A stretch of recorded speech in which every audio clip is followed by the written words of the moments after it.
Okay.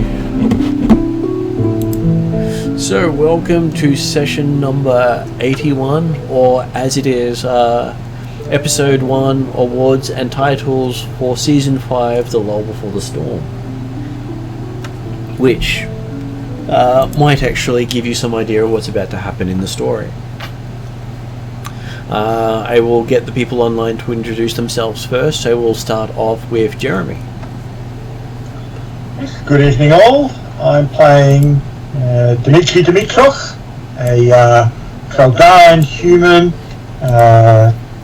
wise man, sage, all-round wonderful addition to the party, and always available with the information and knowledge that the party requires at any time, and always willing to share such knowledge. Yeah, there's nothing wrong with being able to share such knowledge. Also online we have is Mark. Thanks, Martin. I'm playing Bradshaw, the Dwarven Weapon Master Fighter, who is glad to have his brother back in some way. Does miss his brother as a goat, but we'll still get over. Won't take too long to get over that. Has suggested his brother go see some sort of specialist around his eating habits, but just for certain situations, but in the past. But no, he's in quite happy kind of mood at the moment, so he feels like he's gone through the hard stuff and it's all going to be easy from now on. And we have a new player tonight, Debbie, joining us for the first time. Hi there. My character tonight will be a gnome paladin called Kigna Icon Arm Beartat. She is very intelligent and knows it and likes to speak in big words. Her motto for life would probably be "Why use bad when incorrigible would do."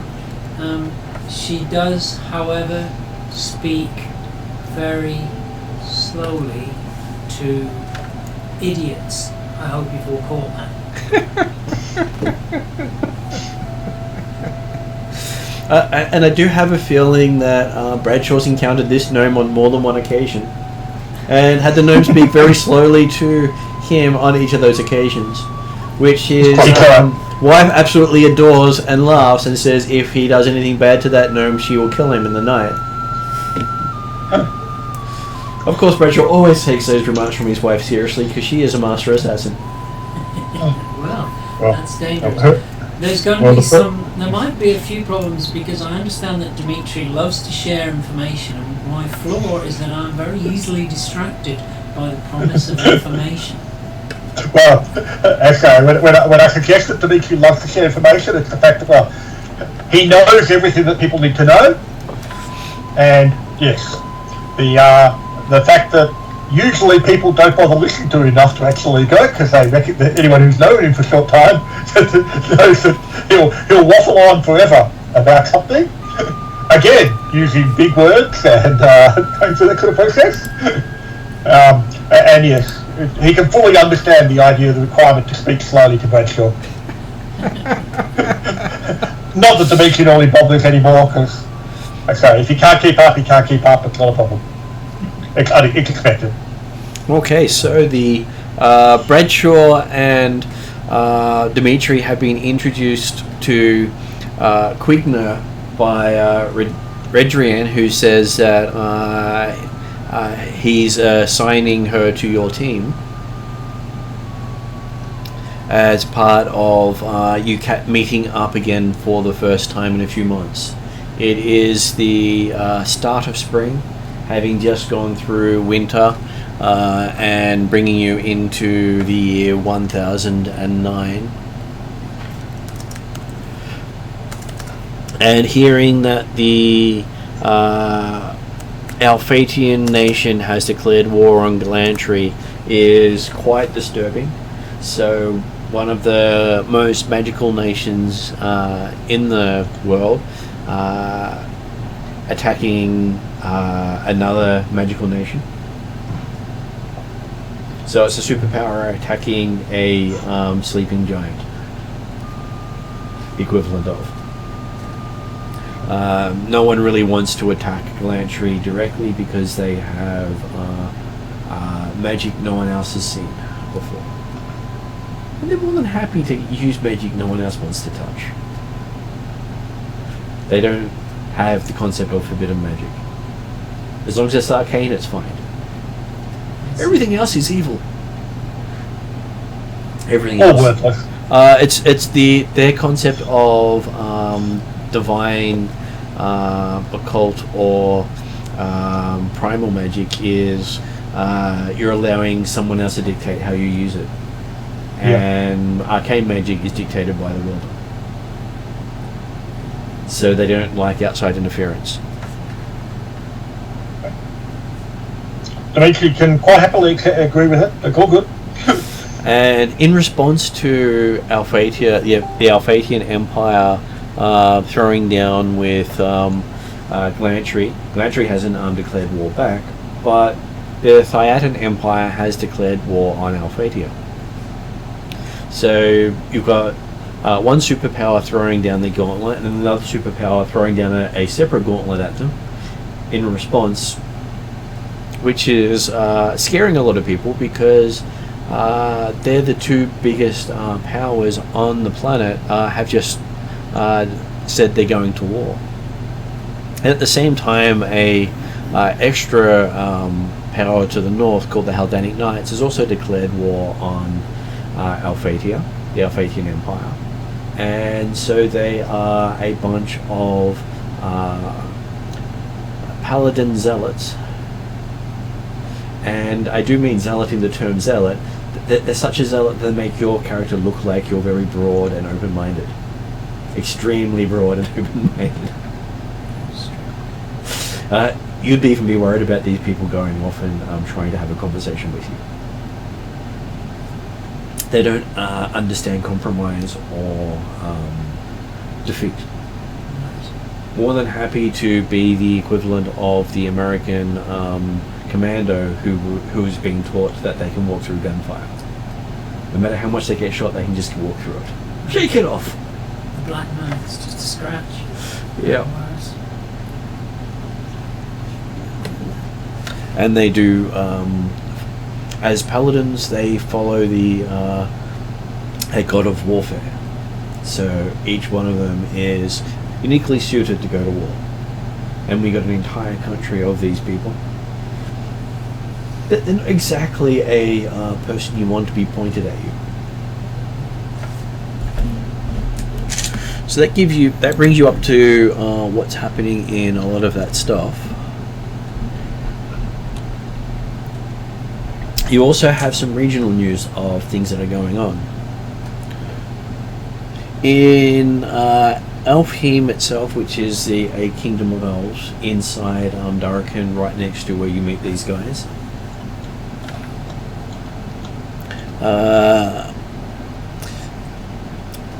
They are talking about mobilizing their national army to send them north to help Wendar, as well as send them west to help out the Sylvan Realm.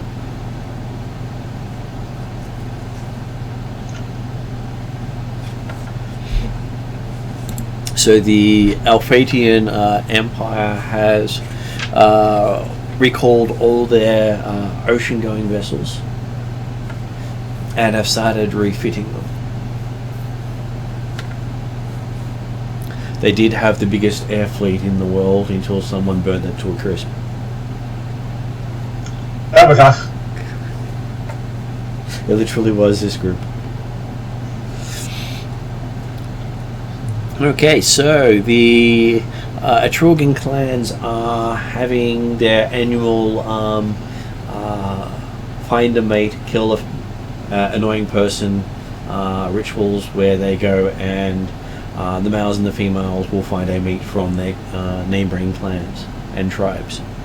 So the tribes they say to avoid are the rattlesnake tribe of the bear clan, the shark tribe of the turtle clan, the trout tribe of the elk clan, the vampire bat tribe of the tiger clan, and the wolf tribe of the horse clan. each one of those are out mate seeking and looking for honours and other sorts of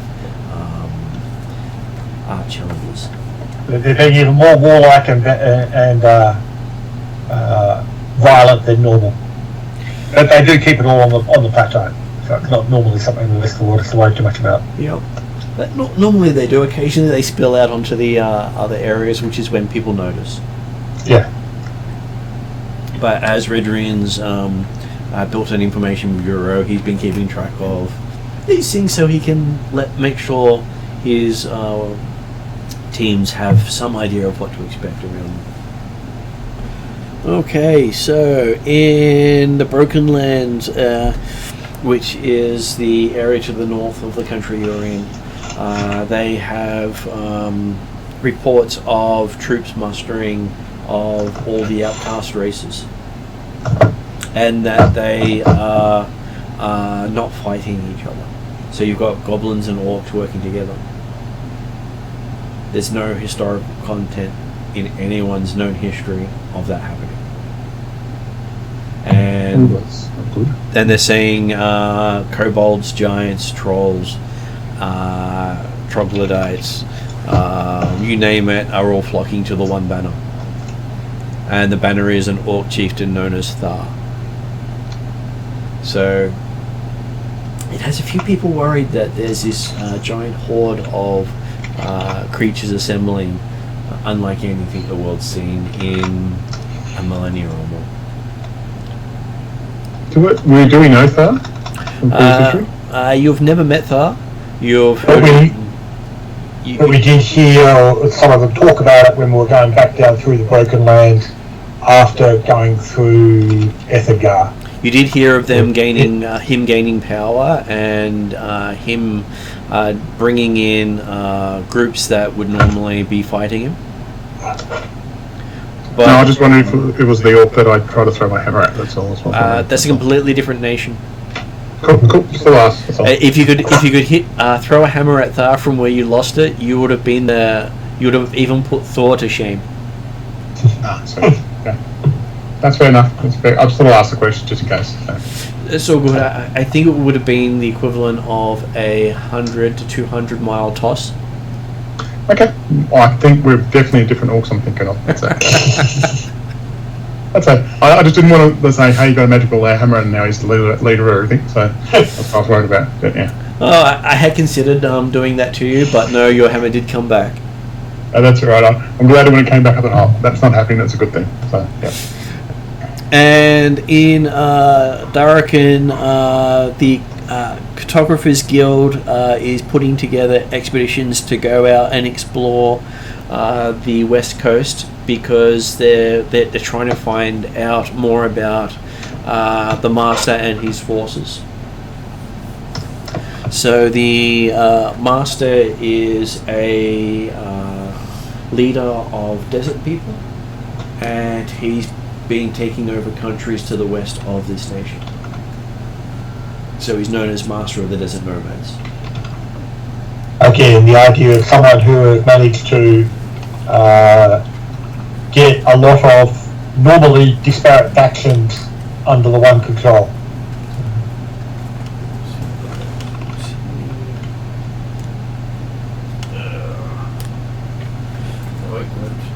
Then at some point, that's amusing when I have so many resources to pull. Remembering which one is which is the hard part. Okay. So there actually is a module relating to that. So, not sure if you can see that clearly. Yep, okay. But that one actually reads itself as Master of the Desert Nomads. Yep. Okay. Yep. Just so you knew, it did actually belong to the setting.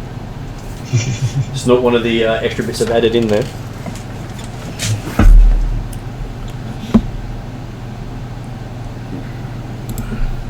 Yeah, I generally don't like to have me in the big center of the screen for very long. I call that big head mode. I don't think anyone wants to watch me do stuff for a long period of time.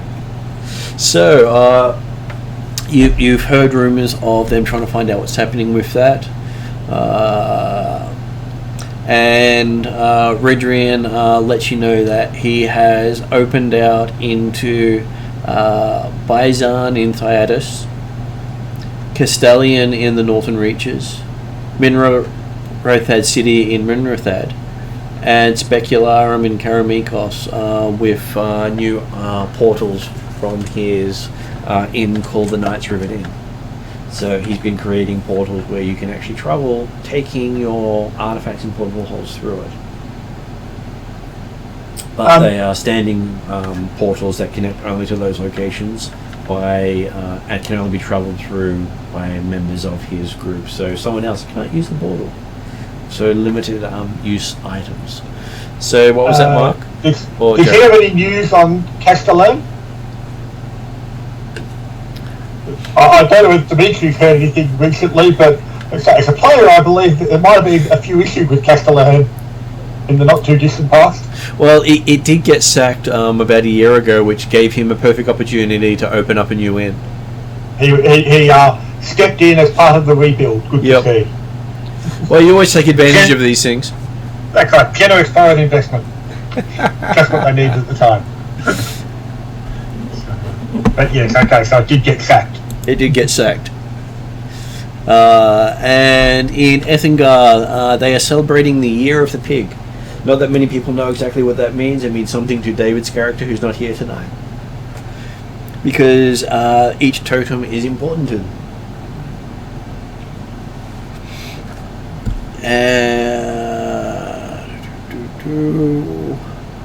In the Five Shires, they are talking about rumours of halflings burning things to ash in rings of fire. Not necessarily the most pleasant thing people want to think about, and no one seems to know what it is they're burning and getting rid of, but eventually I'm sure someone will figure that one out.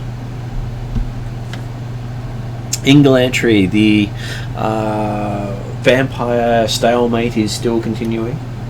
Apparently with the clouds of darkness no longer covering the region of Moldavia, most of the stuff happens only at night and in small spaces because you can't move vampires very far in daylight. So there is a undead war happening there at the moment. I'm guessing also that there might have been news that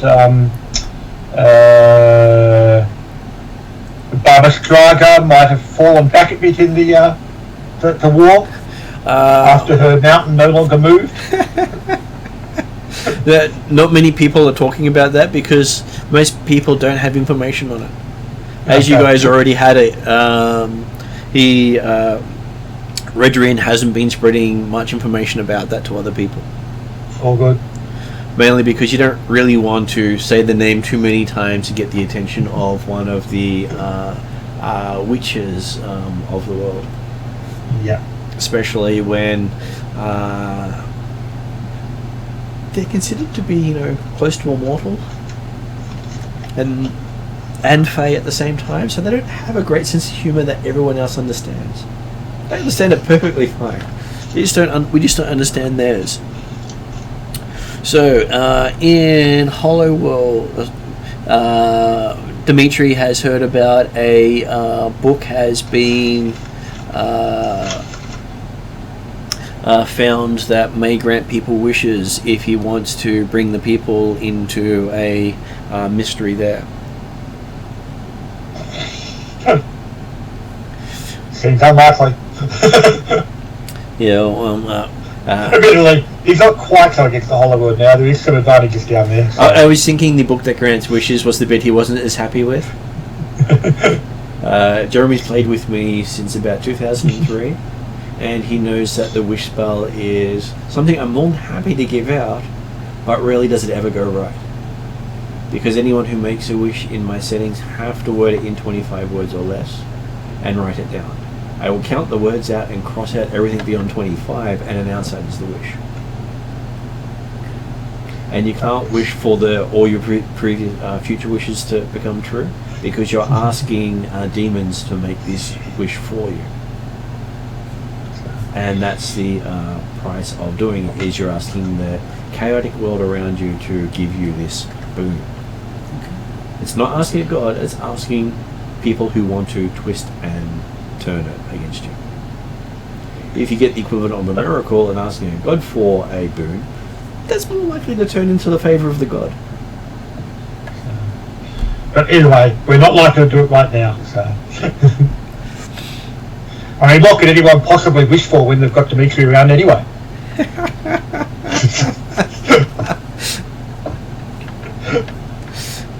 I'm not sure Dimitri would want to know what those wishes are.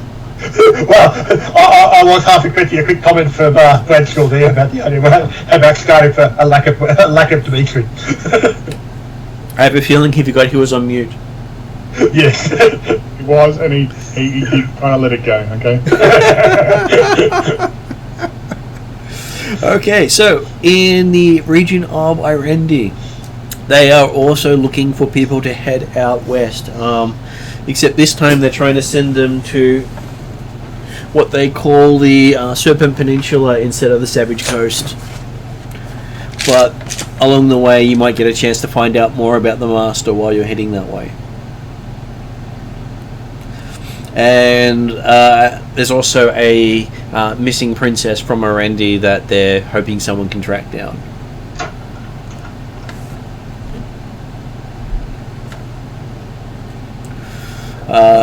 Not a huge amount of new stuff coming out of Karameikos.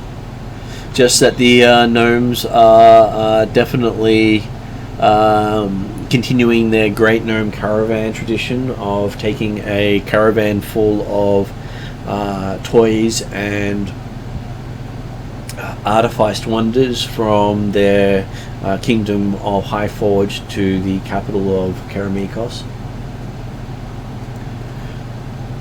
And they do seem to honour someone who no one seems to know the name of anymore. But apparently when they did some research, turned out to be a dragon of the Fey realms for sponsoring them to get them back on their feet. Which was actually Jeremy's character before he gave his name away. So he met a Fey dragon who asked him to give him his name. So he said his name, and the dragon said thank you and had his name. Yes. Different character in a parallel campaign. So I'm sure Jeremy would love the fact that his other character's altruistic endeavour was awarded to a dragon because he gave his name up. I guess it's still the name lives on. That's the important thing. That is the important part. Okay, in the Northern Reaches region, which is the Norse area of the world, there is a dispute in Vestland for the throne itself. So one of the three nations of the area is having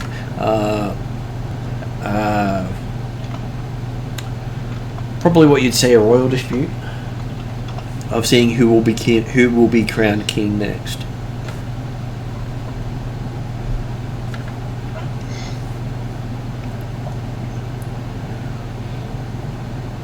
In Norworld, they have advertised for adventurers to find something called the Heartstone.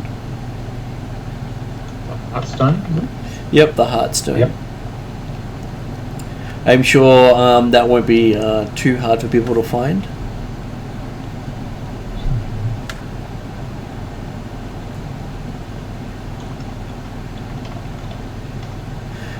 In Rockholm, a war between the dwarves and the gnomes has broken out.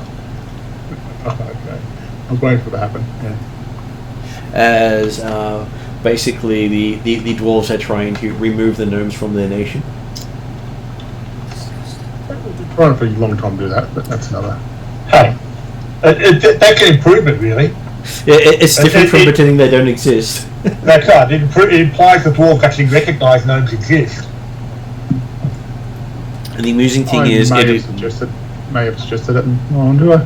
No, I don't have a bad relationship with gnomes as such, just with gnome hammers. So, yeah. well, they do. Rockholm is the birthplace of both the dwarves and the gnomes. So one kicking the other out really is a major thing. And apparently there is a bunch of dwarven vampires causing trouble that may have started it. Oh, dwarven vampires, really? Yep. I got sick of vampires from the other session. Oh. Not now, dwarven ones. Oh. Get off. I'm keen to get rid of dwarven vampires, just put it out there. And the King of Rockholm is seeking adventurers who have an understanding of the Shadowlands. And the Shadowlands is the equivalent of Underdark. Just that the Drow are not part of this world. So when you come across Shadow Elves, they're not Drow. But the perception of most characters is as if they are.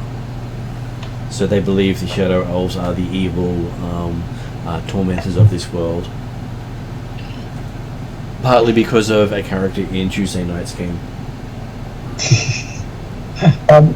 Martin, would I have a bit more knowledge on that at all? Just as my characters. Your character has not really travelled the Shadow lands because of when your character has left and travelled the world. You've been above ground, not below ground.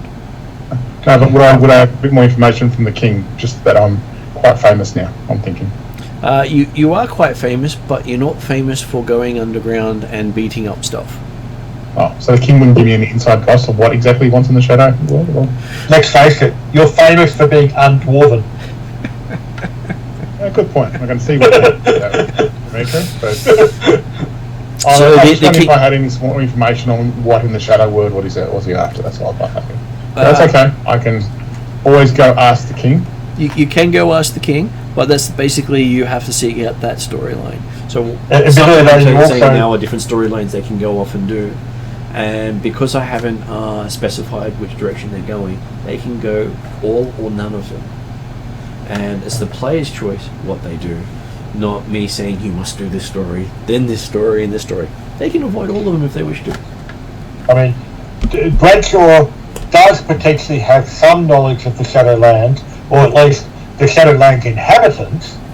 Yeah. Because you have met some down in the Hollow World, although technically they were effectively stuck in time, so they're not really necessarily Shadowlands as they are now, or Shadowland inhabitants as they are now. So you could claim knowledge. One claim knowledge is how Bradshaw would have. And it's alright, Dimitri will correct you. Okay. You also hear that the Thiatan Navy has been recalled and is currently refitting their ships. Okay. Yep, well, the Alphatians are fitting their ships up, so now that they lost their air superiority, air force, they're going to have to go back to Navy, Seaboard Navy. So Thiatans, I expect, are quite happy to try and take them on the ocean, especially if they can call in the Northern Reaches for a bit of support.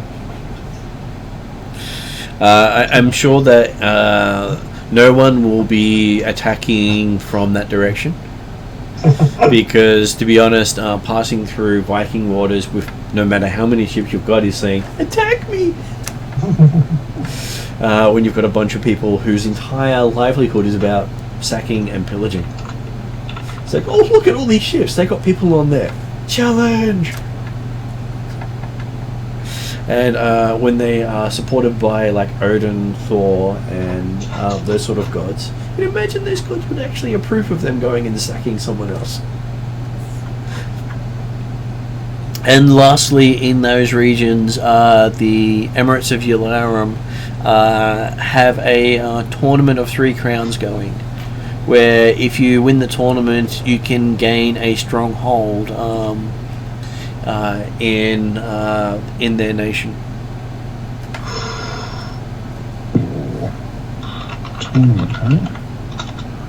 Does Bradshaw like the desert?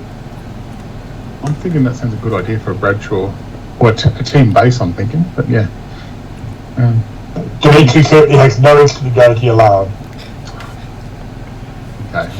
Well, considering you do have a team base out of the Knights River Inn in Darrakan City. Yeah, no, I wouldn't mind having a castle. Yeah, no, it certainly justify being seen for Bradshaw.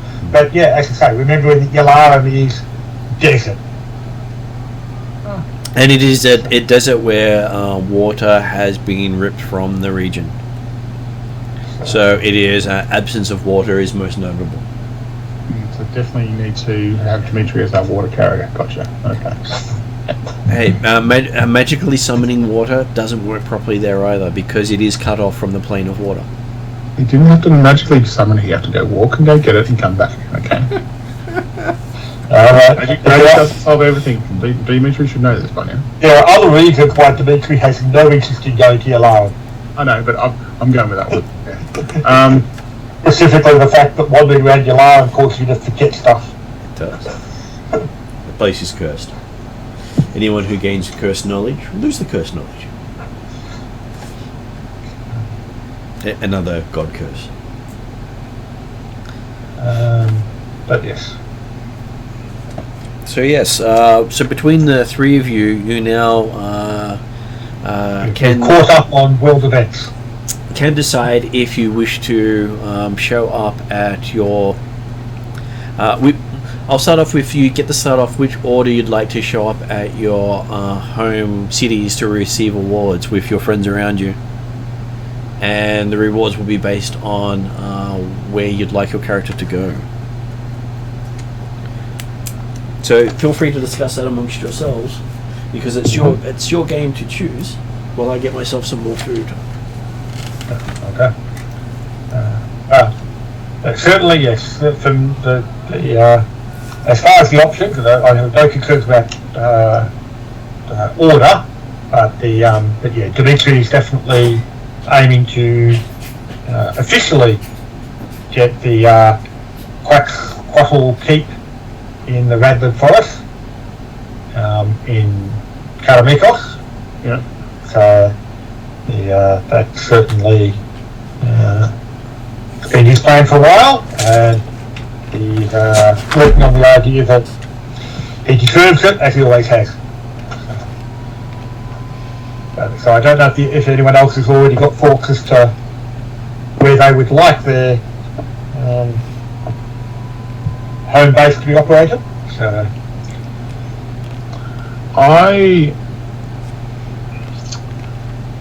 I'm based in mine. I might be looking down the Five Shires, but based on that, where my wife hangs out around a lot at the moment. yeah.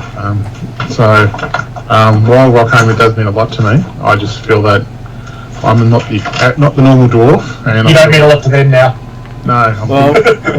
In that case, then Karameikos might be a good place for you to establish something that is a dwarven presence that's not in the Five Shires, so not to be lynched by the locals, but right next to it and able to travel freely between it and Rockham. Yeah, I can do something like that. That might be better, actually. Yeah. So there's a lovely castle around just on the border there between them. Some guy called Black Eagle. Oh, that one. Just go take it on. That'll be fine. Yeah, I'm sure that'll be fine. Yeah. Now, I'll look for something that's, I suppose, in between Rockham and Five Shires, because that's where both my families are in some way, and try to set up something where I can help the communication. I feel that the halfling dwarf situation needs to be repaired in some way,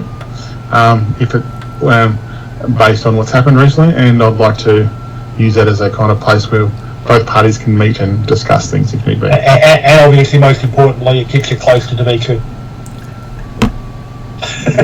Not what I was thinking, but yes. I'm sure that will work out just well for you. Okay, I'll put that down on my thing. So.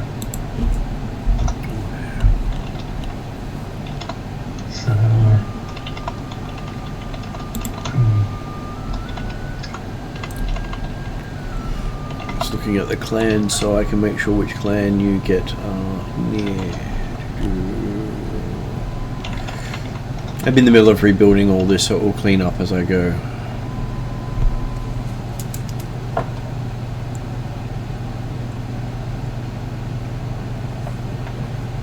Okay, so Debbie, are you happy to have your character gain a foothold in Karameikos as well? Yeah, sure. I mean, I'm quite keen to bust the skulls of a few dwarven vampires. One more. That would Karameikos would take us in that direction. It will take you near it. Yeah. Okay, so if I show the main map here, so this is the region area known as the known world. So Karameikos is this little area here. Thyatos is this area down and across. It takes up a huge sway of land. The desert area Yalarum that I mentioned is above it. Darakan is this big area here where the kingdom of Alfheim is inside it. The Five Shires is right here. So the gnomes have a small kingdom inside here. They have a small kingdom in Rockholm. They had a small kingdom in the northern reaches, and they had a small kingdom in Galantry. So they've lost a few places along the way, but they intend to get them back, I'm sure. Has Quigley had much to do with the Great Gnomish Caravan in Karameikos? Potentially?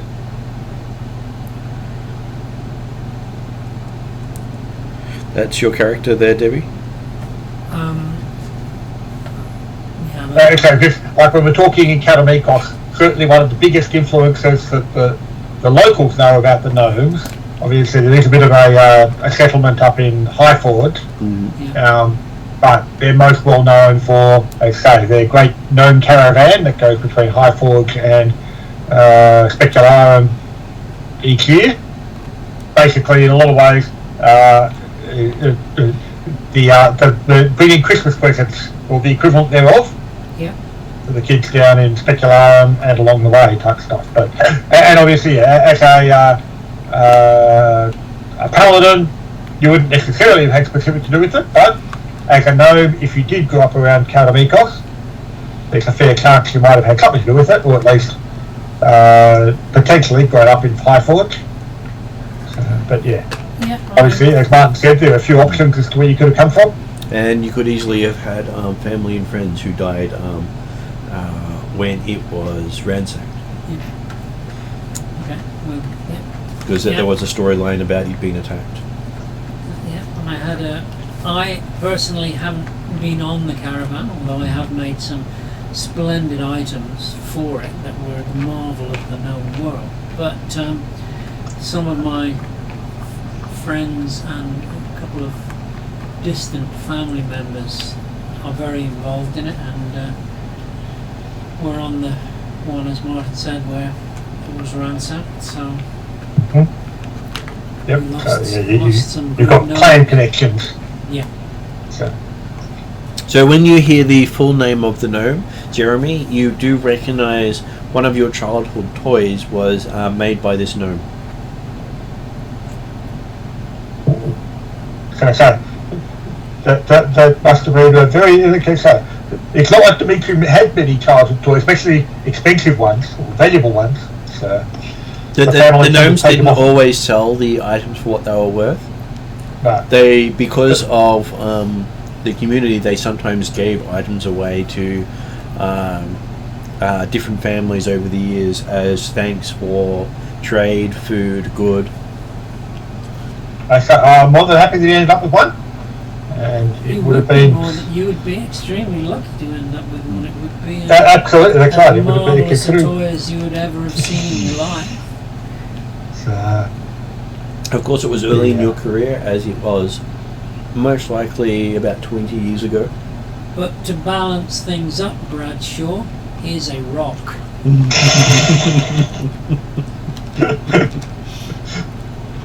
Wow. Ready. As opposed to the traditional Saint Nick of a lump of coal. Yeah. Did you carve his name into it?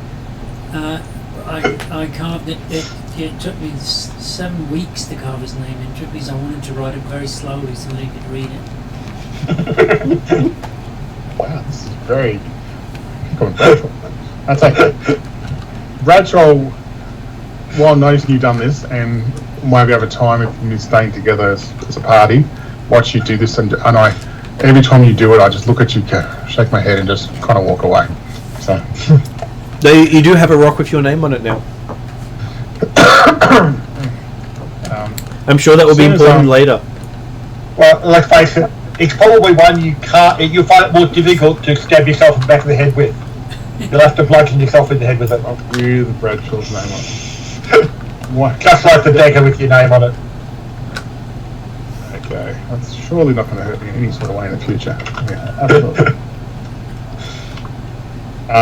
Just for Debbie, I had a prediction as a dwarf. We had predictions on how we're going to die, Yeah. and I got told by a dagger with my name on it Right, from a friend. from a friend.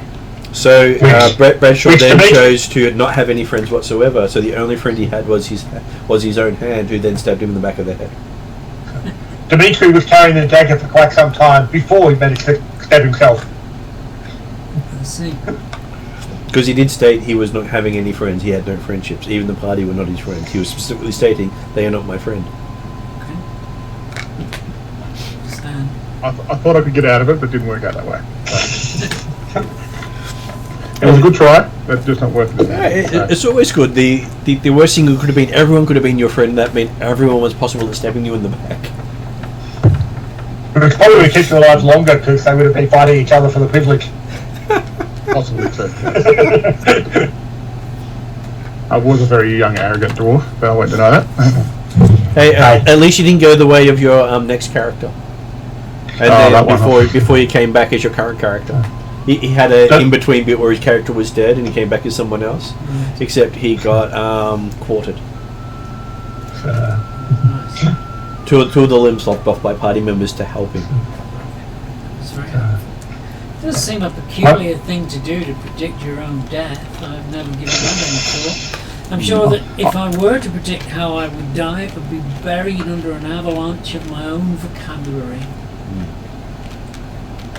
And I was hoping for death by dragon or something like that, but I got the unusual one, unfortunately, when Martin rolled. So. And let's face it Actually, it again, was character choice. Dimitri Well, I tried to chose that save one. you for all that time that he was carrying the dagger. But There is also a magical item that has people's names on it, and they're mainly put on daggers, so people kept showing up with daggers with his name on it. There was a lot of mental issues going on at the time with my character. But yeah. So Debbie, would you like a coffee or a hot chocolate? I was just going to ask my wife if she can grab one because she suggested I ask her.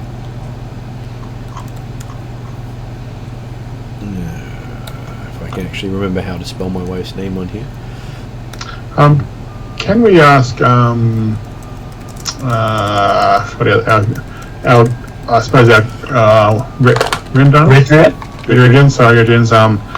based on what news he's told us, is there anything with any of those particular news items that he's a lot concerned about more than the other, I think? I.e. the Mark would like to know whether is one in particular that could cause more damage if it didn't get solved. Well, the thing that he's most concerned about is the declaration of war by the three nations, and none of those nations against each other. They're all against different nations. Yeah.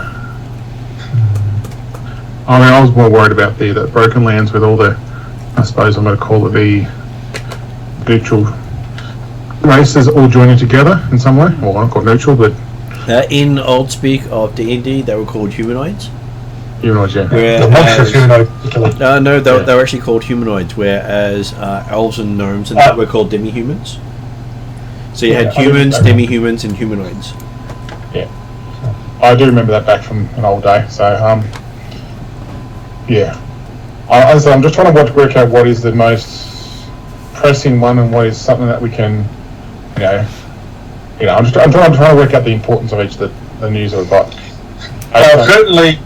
Certainly the potential war between three big nations is a definite problem. Well, there's 4 nations involved, but 3 nations have declared war. No nation has declared war on a nation that's declared war against it. Yeah. So, but the one thing about them all is that, particularly with the loss of the air power for Alphatia, all of them are probably effectively building up and refitting their surface navy, which means that they probably can't really reach each other to do too much global damage for at least another 6 to 12 months.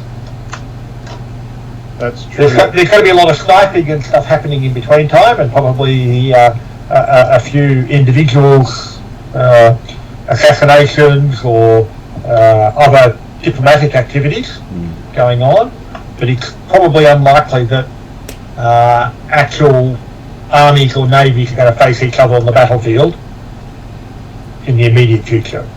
Well, Alphatia and Thyatis have a island between them known as the Isle of Dawn. Oh yes, okay. They do actually have some forces that will meet each other, but hey. If I bring that up for people to see. So this is the world map.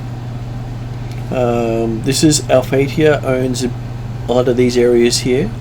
Thyatis owns a big chunk of this area here.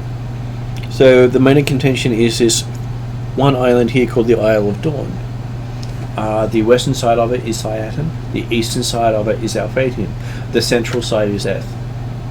So it's a good reason why they don't just cross through the middle, because very few things that enter the center of that region come out alive. Because it's a very good no man's land. It's populated by dinosaurs and some sort of society around the dinosaurs. Not that anyone actually knows what the society is, because most people are considered mad who come out. But yes, so from Dimitри's perspective, there's a couple, he's vaguely interested in this far from the broken lands, but he'd be more curious about this master that has managed to. So the master's said to come from this area called the Sin Desert region. So the known world is this small little square here. Nor world is above it, and the Super Peninsula is this section coming down here. So they've got expeditions going there, along here, and down here, trying to find out information about various things going on. They don't know much about what's happening down in Devania, but they've got a whole lot of reports coming out of Skothar about armies over there fighting. But it's so far removed that most people in your area don't consider what's happening over there as important. The other aspect, or that's potentially a good one right now, might be whether it's a good opportunity to actually eliminate Fort Doom and the Black Eagle Barony, because they've had just recently a problem of having been a significant tidal wave went through the area. So it might be an opportunity to eliminate a blot on the Kreldaran landscape. Okay, well, you can go to Karameikos via the portal and find out. Yeah, I mean, it's going to be beneficial for a few people in that area for that to be the threat being removed. So, yeah. I mean, the only potential issue is the fact that the Black Eagle Baron is actually family of Duke Stefan. He is. He is the cousin of the Duke. Okay, So, cool. and Karameikos is a duchy. So the Duke's at the top. But it's not a very close family relationship from memory, is it? It's close from the Duke's side, not very close from the cousin's side. Right. So think of the Black Eagle Baron as the family you think is friendly towards you, but you don't really talk to anymore. Or yes, you'd wish they were, but... And you remember growing up with them and hanging out with them, but not really what sort of stuff they were into because they were a few years behind you. Yeah. They're obviously good. They're family. Yeah. Okay, so you all gather your gear and head out to Karameikos. Karameikos and beyond. Mm-hmm. Arriving in Speculum at the new Knights Rivet Inn there, because it's named exactly the same everywhere where he stuck it up with a portal underneath it. Same layout and everything. So all your gear gets moved from one inn to the next as you go through. Okay. And if you show up at a new one, they'll just bring the gear from wherever that is to where you are. So you have these little places all around the region that you can call home. It basically, so I don't know whether that was clear earlier, but yes. Rheddrian is he's someone who we actually managed to rescue out of a magical shield quite some years ago. And since then, he's demonstrated significant power and influence. He's become a master merchant of Darkin. And he has money he's throwing at trying to find out what's going wrong with the world. Yeah. And as part of that, he's effectively hired multiple groups of adventurers, including ourselves, to go and find out the information and try and presumably slow down the collapse of the apparent collapse of the world. And as part of that, one of the facilities he provides, aside from money, is this instant transportation network around the known world, which is steadily growing every year. So each year it spreads from one city to the next major city on that map. It's basically following the lines. And so whilst he's originally based in Darkin, which is where we would have been meeting up again, and Krishna would have been introduced to the rest of the party, we can then instantly travel from Darkin City down now to Speculum, because he's just opened the Knights Rivet Inn there in this current season. So. Okay, so with that as well, you also know from Rheddrian that he's from a people who crash landed on this world probably 6,000 to 10,000 years in the past as a spacefaring people. So he comes from. Go ahead. He spent most of that 10,000 years trapped in a shield. Yep. Apparently. Though he was able to communicate with people over the years. Yes. And he does have memories of the region known as Blackmoor before it blew itself up.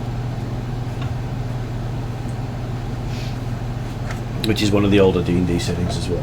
You may have heard of that one. But in this campaign, Blackmoor is one of the places that was cursed by the gods umpteen thousand years ago, and knowledge and awareness of the existence or history of it is not something the gods are very happy with. So you can't translate text from Blackmoor or from Nithya. Even I can't translate it. I mean, I'm one of the most erudite. Magic doesn't work on it. And no one teaches it, because no one knows it. The gods have forbidden knowledge of those languages. Okay. There is a place you can find out about at least some of it. Is down in the Hollow World, which is the world beneath it, like in the sense of this known world that we're in is like the globe, but the hollow world, that the globe is hollow, and there is actually an entire landmass and world. That is basically what the world is. The world is a shell around another sun. So from the character's perspective, they're pretty much in a binary system with their planet being one of the suns. What they don't understand is it's a trinary system with one of the moons also being another sun. But the important thing that we do know about the Hollow World system is that it was basically, again, set up by a group of immortals, and effectively is a time capsule for civilizations that have existed previously on the surface before they got eliminated or died out for whatever reason. They got sent down or protected down in the Hollow World. So. And having protected many cultures, it's a wonderland for researchers and scholars. Except magic doesn't work properly down there. So not everyone who goes down there comes back.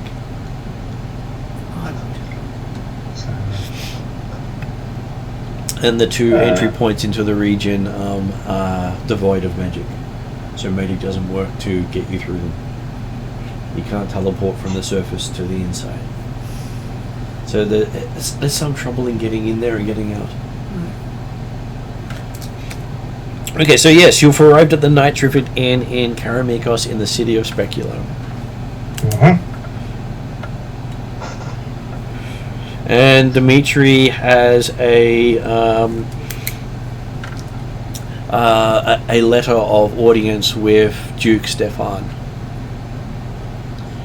So he can present that to gain entry to speak to the Duke whenever he makes it back, having spent some time preparing for gaining his first noble title. Yeah, so hey, yeah, it's great. About time that took basically right. You've been carrying it around with you for at least 3 months now. Oh, okay. I was thinking it might have been left there, like I was finally collecting it at this point, but... Well, you didn't want to just rush in and take it. You wanted to make sure you're done all your preparations beforehand.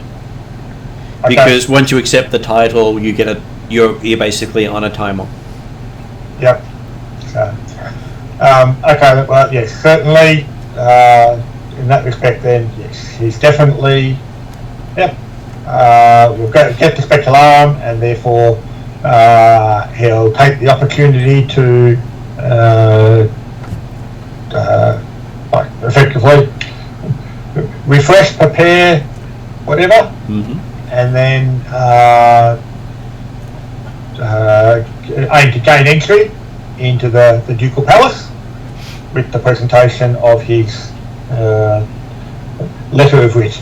Okay, so the Central is happy to receive you. They greet you warmly, calling you Sir, which is one of the few times you've actually been called Sir that you remember from the Theatan nobility. A little grating on him at the same time, but he is welcomed, and they say that the Duke is happy to start arranging a ceremony for you in the next week and give you a formal presentation with a ball. Because hey, any form of lordship deserves a occasion. Yep. In that case, I'm assuming that as part of the as part of the preparations and things like that, his presentations of the ancient Karameikan, the crown and scepter and stuff that he'd found at the bottom of Craxall Keep. That's already been handed over as part of this process, obviously, as part of this process. And this ball is simply the culmination of all that activity. Is that correct? Yep, this is a culmination of all the efforts you've put into becoming a lord. Okay. So, well, in that case then,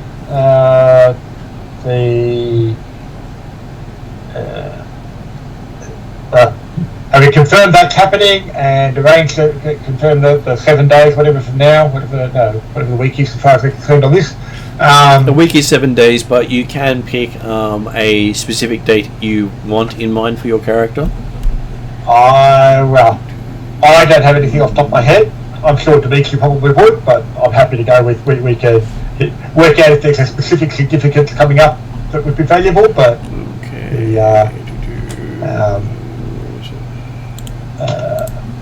obviously, Dimitri would be going with the most auspicious day to, and preferably it would be effectively subverting some other national holiday, because obviously it's all being held in his honour, if they're getting on that sort of things. So, well, you can hold it on the 15th if you wish, which is the night of the full moon, and one of the holy days for the Immortals of Matter, which is also a dwarven holiday. so Immortals of Matter is not quite so important for Dimitri, and I'm thinking that on the full moon he might get some of his relatives attending, and that could be really bad. I'm sure they'll just be, stopping in for a quick bite. That's right. He's figured out that he's a descendant of a couple of vampires. And we're talking vampires that have been ravaging the land for like 2,000 years type stuff. So. I'm not a big fan of vampires. Or any other. That's right, Dimitri's not either. Holy. Well, as I said, like, it's certainly the sort of thing that if there was going to be a significant Karameikos festival over the next week or so, then obviously that's the night that it should occur, because they're obviously celebrating Dimitri, not some other random local event that would be the standard thing every year. So, okay, so you could, so the nights of significance coming up for your in this month are the 5th, which is relating to the quarter moon, the 8th relating to the half moon, the 12th relating to the 3/4 moon, the 15th to the full moon, the 19th to the 3/4 moon, 22nd to the half moon, and the 26th to the quarter moon. So most of the stuff of the world of the setting do put their festivals based around moon. Yeah. Because it's consistently a full moon every 28 days, and every month is 28 days. Yeah. Handy when they line the map up like that. Yeah. It's almost like it was a intelligent design. Never. But considering the way the world's built, of course it is. Exactly. While Dimitri goes through his ostentatious kind of nobleness, So I want to make sure that Bradshaw also has a letter, similar letter of introduction to meet with the nobles of the Strong Hollow clan, and I wrote it down. Where did I write it down? In Highforge. Which is in Karameikos. Okay, well, that's good, because I really did want to go see Dimitri's ceremony. I'll just look at the other two and just go. And Quigner also has a similar letter with meeting with the King of Highforge. Well, you all have been people of note, having done many heroic things in the last 10 years, ranging from killing rats in basements to turning the tides in battle. Or having your goat dispose of stuff onto the royal floor. But yeah, I was wondering if I was actually banned from going to the royal throne. That's all. That was in the temple was in Threshold, where you dumped a load in front of one of the high priests of the Church of Karameikos. Yep. It was all happened to be the Baron of Threshold. Yep. So Baron and High Priest Okay. had to deal with a dwarven dump in his throne area. Some uncouth dwarves. I'll blame my brother still now for that one. Now that's my brother who did it. But at the time I didn't know it was my brother. I was just very upset about my goat.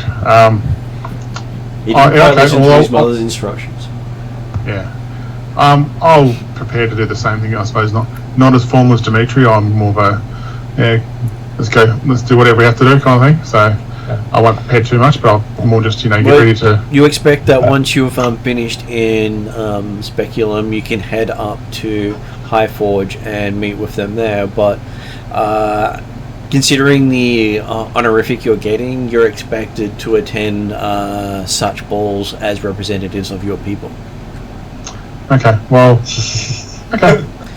You are no longer a nobody in the setting. And as a somebody in the setting, you can't afford to snub any form of nobility that has an event coming your way. Yeah. That's right. You're no longer a nobody in the setting. You're still a nobody in the party, but you're not a nobody in the setting. Okay. That's just Jeremy making him feel at home. So we have, as long as we have Dimitri singing here, we might do his first for obvious reasons. I'll attend as just as a formal arrangement for him, I think.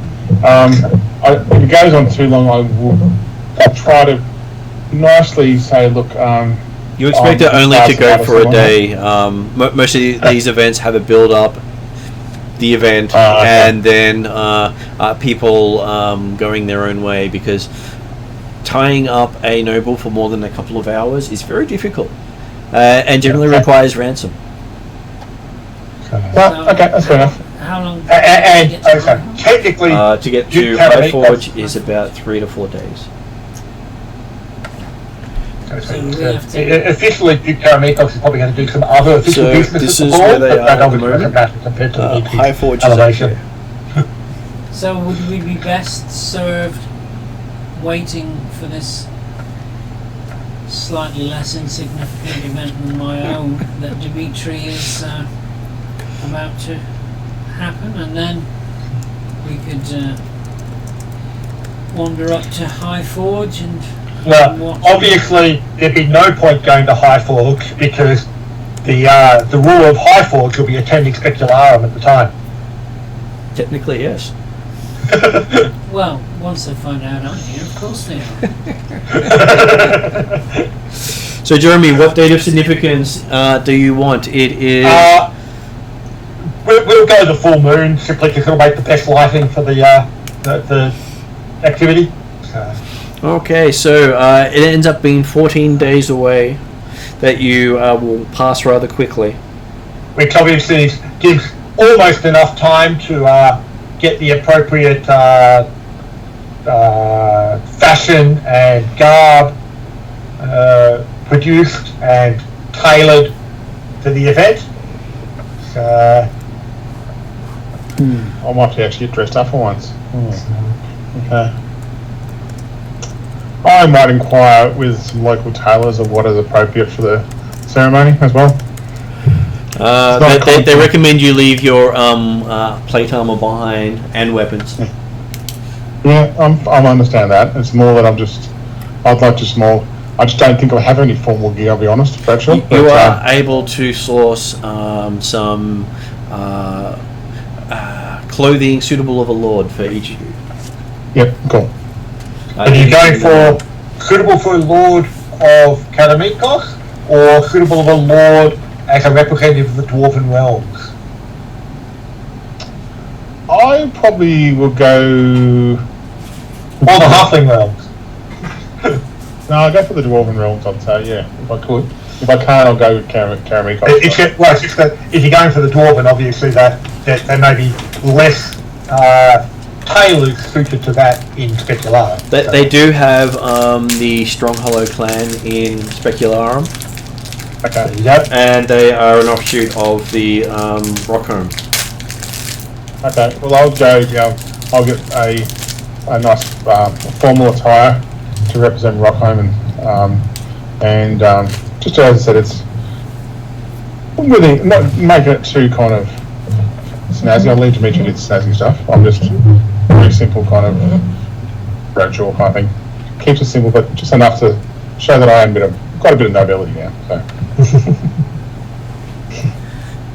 Yeah, I think I'll seek out a ball gown suitable to my immense intellectual standard, so it will have to be spectacular. And maybe some shoes that make me look half an inch taller, so that I can be taller. You do get some fantastic looking shoes, a dress that changes as you choose it to, because gnomes are all about their mechanical devices. And why keep a dress as one thing when it can be more than one thing? And obviously in private, Dimitri spent some of the time just refreshing his knowledge of the current ballroom dances and things like that, to ensure that he's not going to make any errors, any faux pas on the dance floor and or on the evening. So obviously he knows it all already, but hey.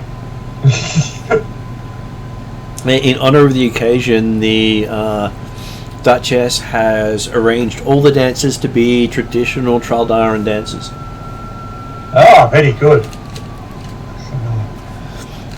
Because I'm sure things like the troika are easy to do in current Bayatan fashion, Karameikos fashion.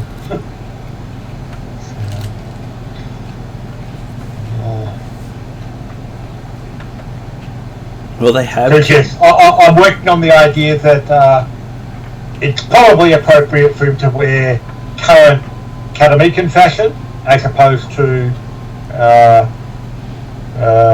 proper Traldaran garb. Well, you actually find you do find that the current Karameikos fashion is closer to Traldaran historical clothing than it is to Thayatan clothing. Okay, happy with that, because the main reason I was going to go with the Karameikos fashion is because, hey, it probably looks speckier right now.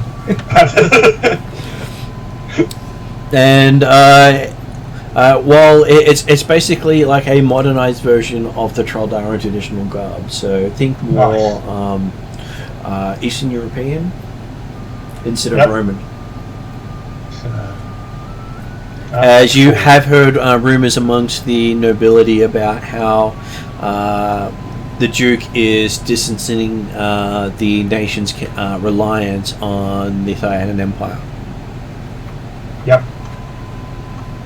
So they've been promoting more Traldaran virtues and beliefs than the... I'm glad to see that Dimitri's influence is already spreading. Okay, so each of you gets a chance to learn the traditional stuff, catch up with various people, find out that they are looking to do something similar in Highforge for both the gnome and the dwarf. Yep.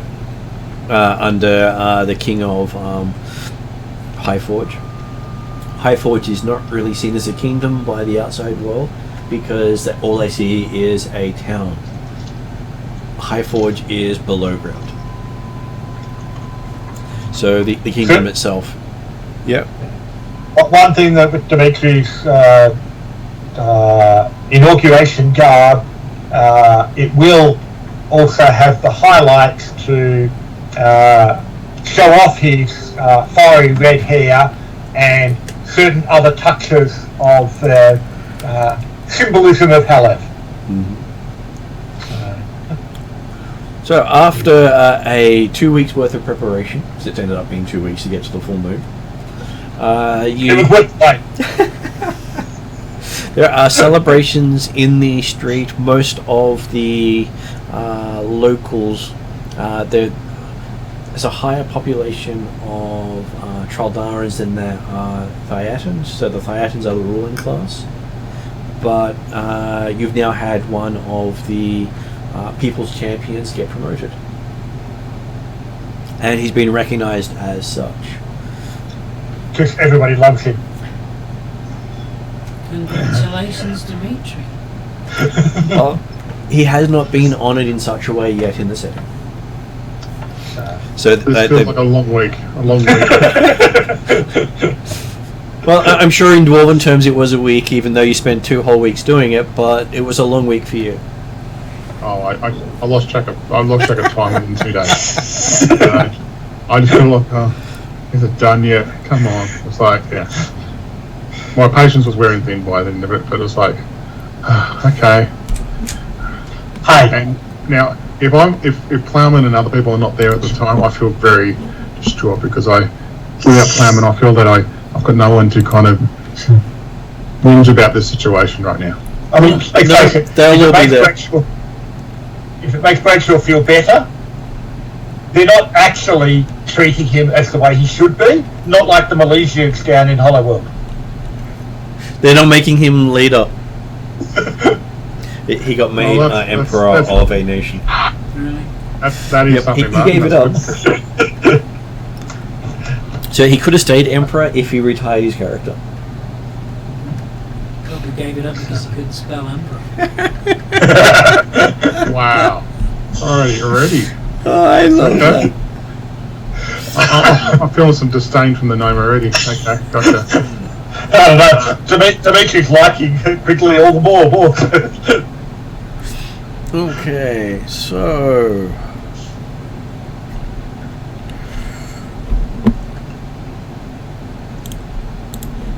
making sure I get all the stuff right for what happens to Dimitri. So yes, you find that you have been given the title of Lord Dimitri of Quasquetum. Very good. Considering the location already existed and had a name.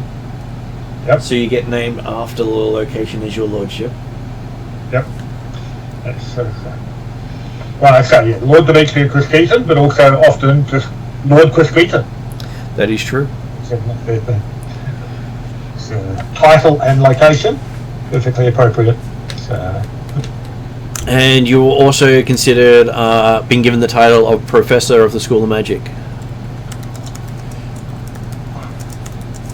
I refrained from doing a cough halfway through that thing, so.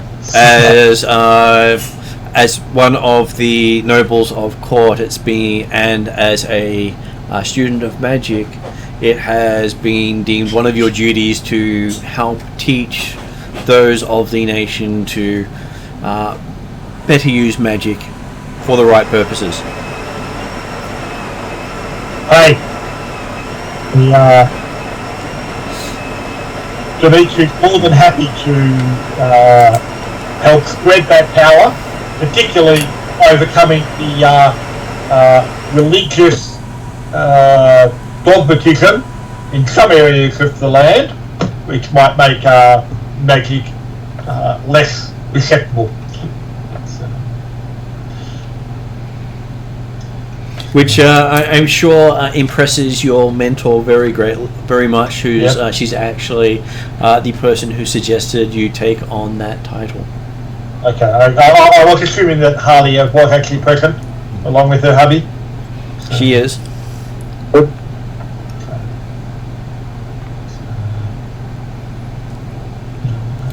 And you suggested to find yourself a lady to look after the lands while you're unavailable.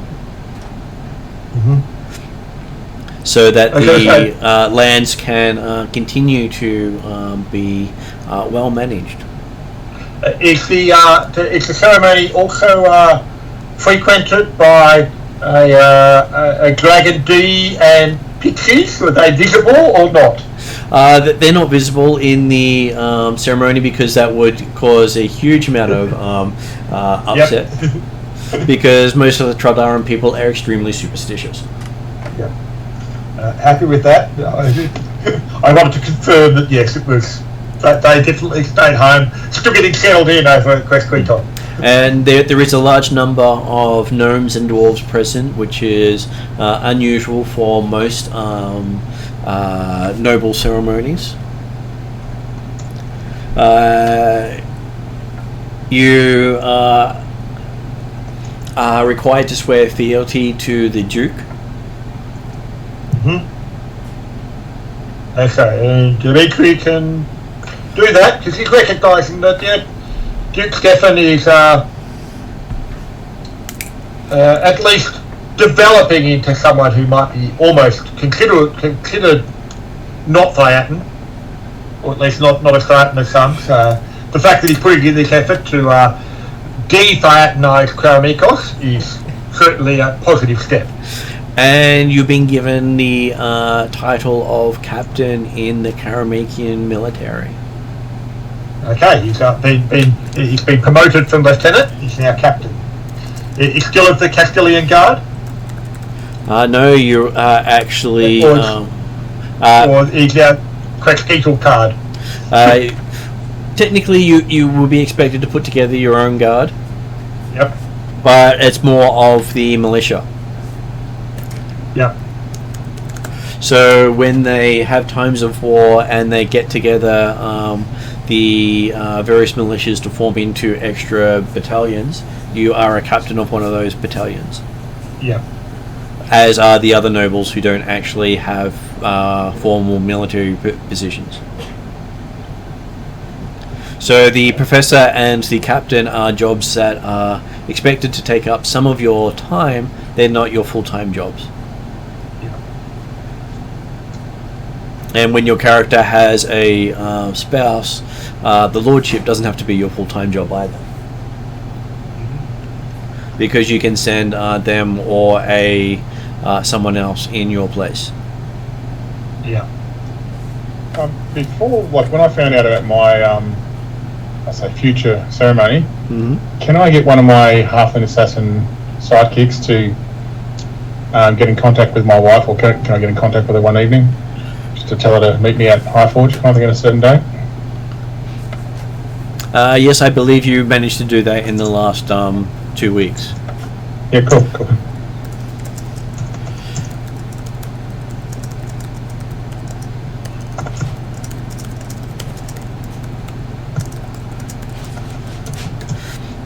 Okay, so yes, you've been considered a captain. You've gained yourself a tenor as professor of the Guild of Magic, so the School of Magic of Karameikos. Magician's Guild it's called. Magician's Guild, that's right, yes.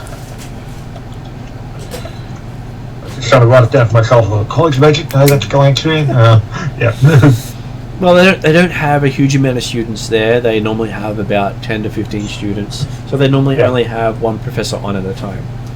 Yeah, but I mean, it's the fact that, yes, the prevailing religion within Karameikos looks somewhat down upon arcane magic in some areas of the country more than others. So, But your style of magic is actually honoured, as abjuration is preferred to the more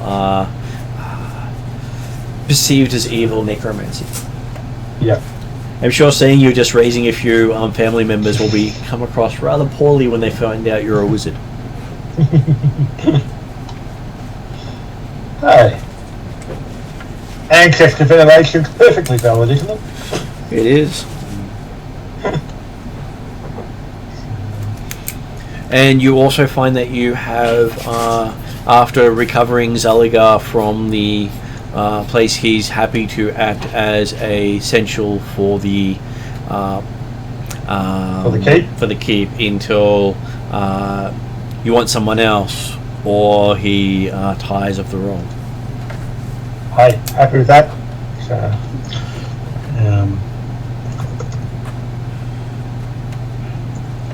because, hey, I'm sure that there is stuff that even Dimitri can learn from Zaligar. Well, Zaligar has been stoned for a few hundred years, so he does know a few things. That's what I mean. There's historical stuff that he probably knows quite well, because, hey, he was there. And Dimitri's making quite an effort of getting around with people or creatures that have been around a long time to actually maintain that ancient knowledge, or recover that ancient knowledge. Okay, considering the other characters have spent some time in the social circles of Dimitri in Speculum, did they wish to make any sort of alliances with people while they're there?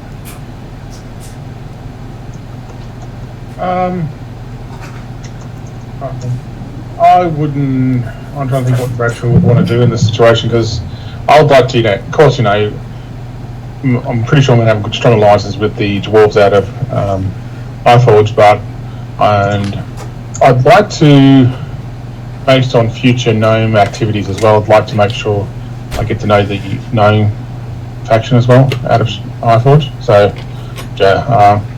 Well, I know there's things going back home going on, but I'd like to believe that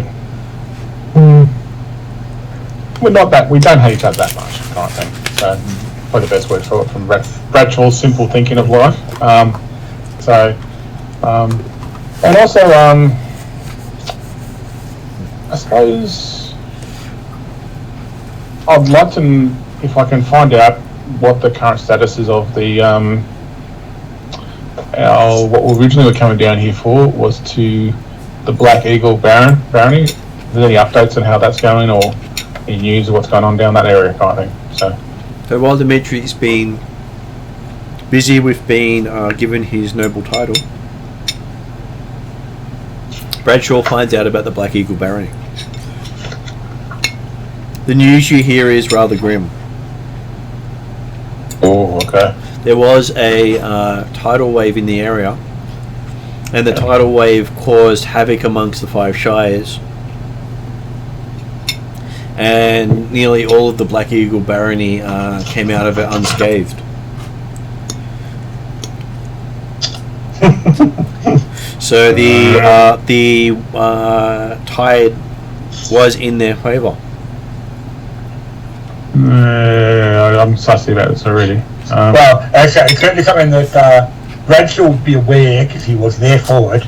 But yes, the reason that there was a tidal wave that we had expected might have wiped out the Black Eagle Barony was that's where the party set off one of the devastation orgs as part of the conclusion of one of the time loops. Yeah, no. But apparently, it didn't necessarily go damage the Black Eagle Barony as much as some other areas around that particular inlet or harbour of the water. Most of the Black Eagle Barony is along cliff faces, and the water didn't rise up high enough to come inland. And the damage it did do to their docks was easily repaired with slave labour. Was there any sort of, I'm going on rumours here, of any, with the tidal wave that came through, was any rumours of what caused the tidal wave, or any sort of things around that, or was it suspicious, didn't seem natural kind of thing, you know what I mean? It seemed to be a culmination of pirates, halflings, and some sort of undersea battle happening all in the one location. Okay, I might have to ask my my wife about this one. I'd like to see her in Iforge. Okay. But how's the Duke's attitude towards the Black Eagle Barony now? Has it any changed? Has it got it worse or better, or do we feel there's any sort of strained relationships kind of thing? Well, the Duke has promised he's going to send some investigators to find out what's going on, but every investigator he's sent has reported everything's been fine. Okay, but yes, the party is aware, having spent time in Karameikos before, and particularly also in that western region, the city of Lull and things like that, the fact that the Black Eagle Barony they've been accused, but not necessarily proved in the eyes of some, of the fact that they're into slavery and they'll torture prisoners and all that kind of stuff with pieces. So any official investigation has not been able to prove any of the allegations. That's right.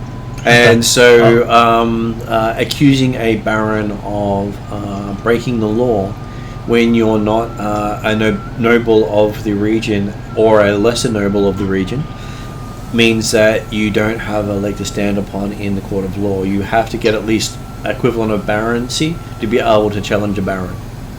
Okay. And Jeremy just got lordship. Yeah. So he got the equivalent of landed lord. When after I find that information out one night, I might grab my I'm going to call it my Deadly Blades of Five. That's a new nickname for the part. Those halfling assassins. I should have hanging around me. They do though. Warning: if you send them into the Black Eagle Barony, they will die. No, I'm not sending. It's more than information. So I just want to just ask them based on the knowledge of their network. I'm going to say, without going to anywhere near this place, do they have any knowledge of what else is going on there that's not well known type thing? So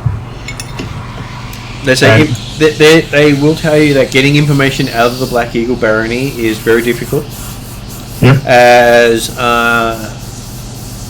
most people have their tongues cut out or memory altered. I do ask what's and I said, and I suppose I'll talk to my wife when she comes into Highforge, but I'll probably ask questions about what she knows about it from her knowledge and being the leader of the assassins kind of thing, or the halfling assassins, that she might have any background knowledge through her black. So she's not actually their leader. She is high up in their ranks, but she's not their leader. Oh, okay, she's not the leader. Okay, sorry. But I might ask if she has any knowledge of what's going on around that area when I see her in person. So you didn't invite her to the dance. What? What I'm getting at is you didn't invite her to the nobles dance in Karameikos. Oh, did I? Okay. Well, if I did do that, then I'll catch up, talk to her then. Yeah. I'm sure she'd have a lot of sharp words with you otherwise. Oh, no, she does like her dancing. But she knows I've got 2 left feet, so... That's okay, she always leads. Yeah.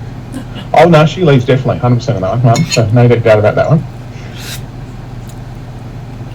If she doesn't lead, she gets upset. And also she recognised that she can't really let Bradshaw go around on his own.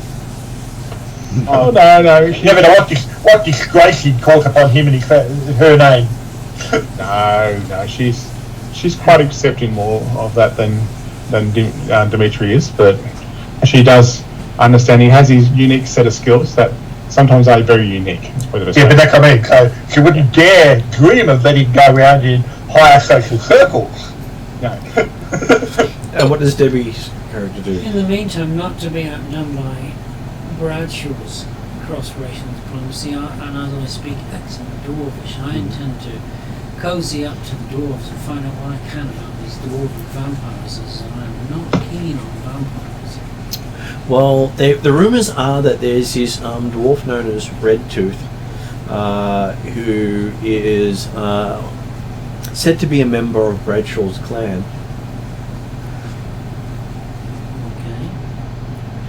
One of the elders of the clan, who died while protecting a clan holding that was destroyed, known as Derek, in northern Karameikos. Yeah. He's been seen again since he's died, is that what I'm Well, taking Redtooth is a she.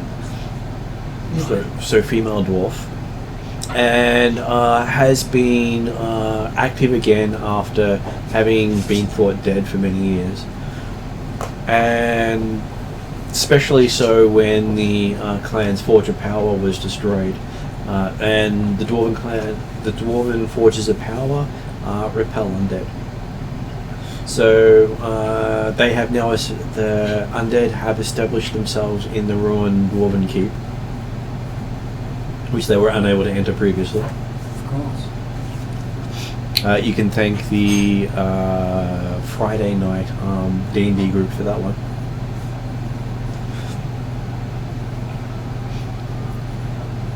And they have been rampaging across the Ethingarian plains into Galantry, and joined the vampire battle over there. But they come back regularly to their homeland. And what can Bradshaw tell me about Redtooth, as they're of the same clan? Unfortunately, Bradshaw never listened to his elders. This was part of his character backstory. So he has no That's idea. why I didn't even know I had a brother. So he has no idea why he had a lot of stuff happen, because I actually asked Mark how much of his character paid attention to what his parents and ancestors told him. He said he wasn't interested. Yeah, I did say that, unfortunately. Yes. Yeah, it's got you got to make decisions, and you make good or bad ones. So. And I keep. And in the case of Bradshaw, bad after bad after bad. Possibly. It's all in your eyes, Dimitri. But I'm sure you mentioned. Didn't you mention Red Teeth to me at one stage, right? I have mentioned it in passing, but never told you it was related to your clan. Yeah. Cool. Okay. And one of the reasons your clan was in disgrace was you had your clan holdings wiped out. Also, it was something your character had glossed over. Yeah. Yep. Understandable. Yep. Well, I mean, all I can say, Bradshaw, is that this woman has brought ignominy on your people and besmirched the reputation thereof. I agree with you. Yeah. In terms you'd understand, she's a nasty cow. She's done no good for you. She ain't done you no good, mate, at all, has she? Know what I mean? And, No, not at all. So No, well. I believe that it might be prudent at some point for us to take a peep at Red Tooth and see if we can't knock some of those red teeth out of her head. Especially the sharp ones. Especially the sharp ones. Yes, I take great pleasure in knocking teeth from undead. And they do tell you from conversation that she was one of the famous champions of the dwarven people before she fell. Fighting champion or chess champion? Fighting champion. Really, I prefer fighting chess champions. She was known for throwing down giants. Well, I am myself. I'm a giant, intellectually. Not my stature might be higher. But she was also a chess champion. She will have met her match. Just not in Bradshaw. Bradshaw could be one of the pawns. I'm sure Mark will like catching up with his one of his less honoured ancestors. Oh, definitely. I'm definitely, once I found that information out from Quigley. Was it Quigley? Yeah. You can call me Kig. Okay, from Kig. Good fact about the level of... because I'm only going to live. Because I'm only going to live to be 500, and I'm 57 already. So by the time you've mastered it, it'll be too late. That's So harsh. Kig will do. Fair enough. I looked at my ability scores. Fair enough. So, okay, and I'm a little bit upset that it was actually from my clan, and based on I didn't like vampires when we went to the vampire lanes anyway in the first place, and all the undead there. I'm keen to clean off any sort of remnants of vampires with my clan for a while, And don't worry, if you watch the Friday night sessions, you'll find out that you're related to M's character. really. Yep. Oh no, this could be good or bad.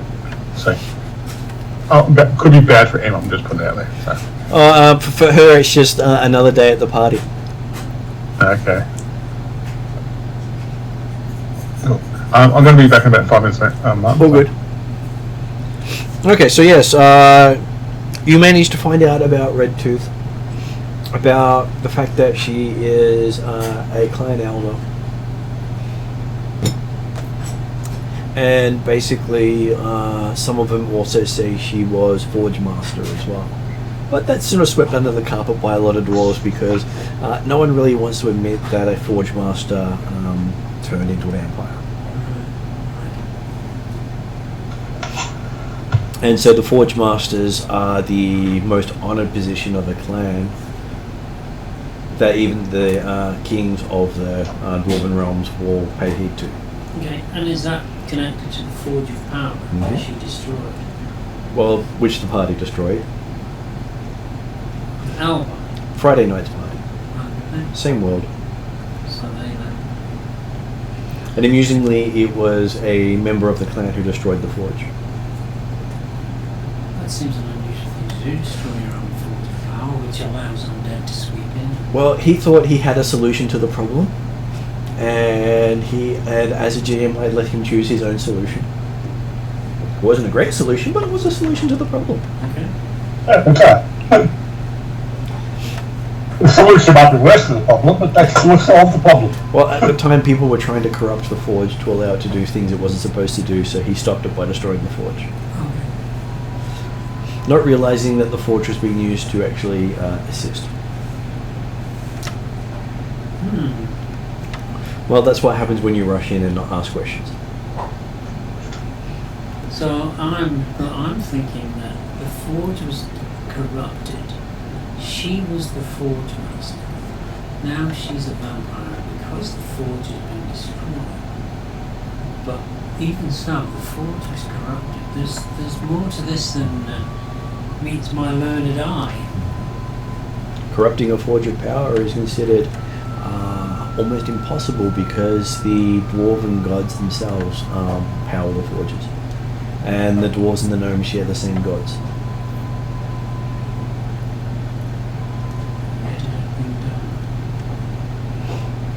Can it be done without permission of the dwarven gods is the question. Most people theoretically would say it's impossible to corrupt it without getting a dwarven god to assist.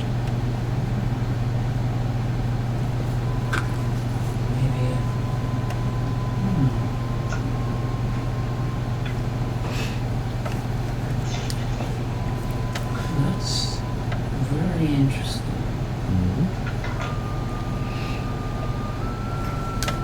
Okay, so Jeremy, after your big inauguration, which goes for a whole hour, they do And know. Go ahead. And then obviously the ball goes for significant more hours after that. Yeah, the ball goes for another 6 hours after that. But hey, you can only talk and preach for so long before people get bored and want to dance. So the night is considered quite a success. It's also reported to be the quietest full moon in over a century. Yep, because we're all attending the ball.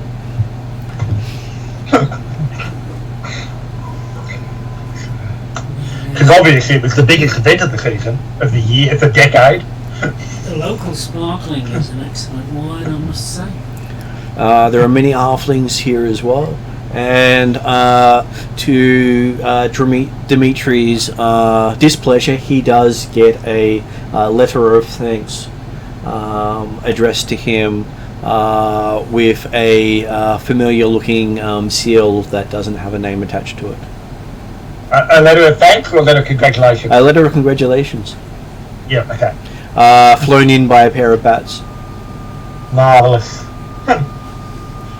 Do my spidey senses tingle at all at this as I'm... Well, they don't come up as undead. But bats flying in the middle of a ball, dropping a letter on the person's hands and flying out again is generally not the sort of thing that you'd imagine seeing at such things.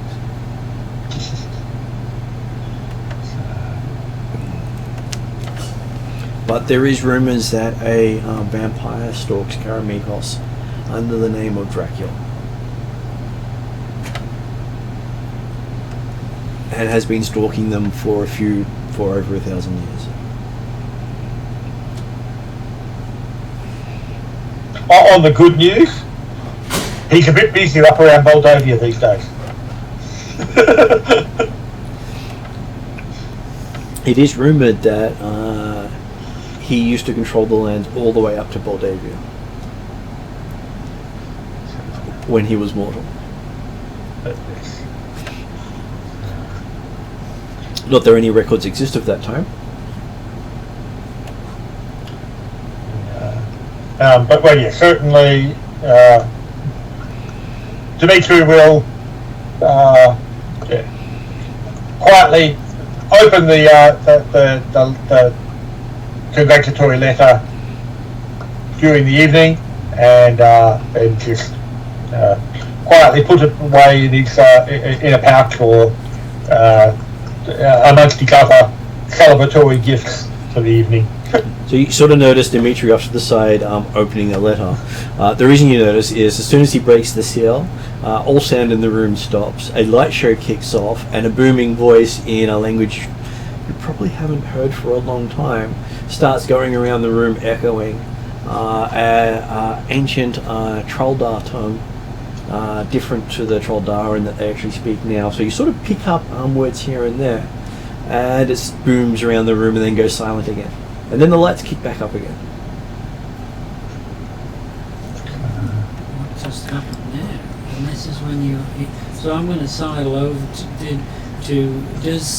has Dimitri given any sign that he noticed this effect? Well, his hair's standing up on end. He looks like he's been shocked by some form of electricity, and he's still holding an open letter in his hands. That seemed. But obviously, as soon as the lights come back on again, he'll be aiming to prestidigitation to restyle his hair, and as part of his recovering his demeanour, and yes, we'll put away the letter and aim to enjoy the rest of the evening, despite the interruption to his own thought process. But And one of the gifts, and we'll certainly then aim to he'll make the embellishments of Hello-related embellishments more noticeable. and you have Quigno dance over to you in the middle of you trying to put yourself back together. What was that? All part of the celebrations. Yeah, I think not. It's what a remarkable coincidence that it was when you opened the letter. Who was the letter from? Merely one of the many who wish to celebrate my inauguration.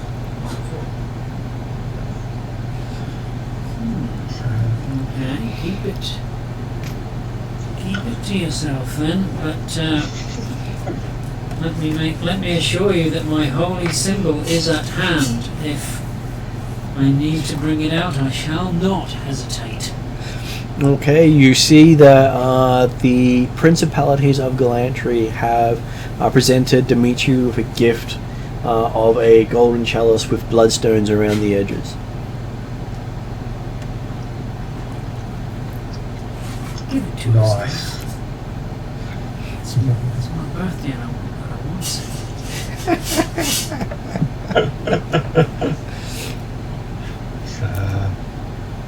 Very nice cup.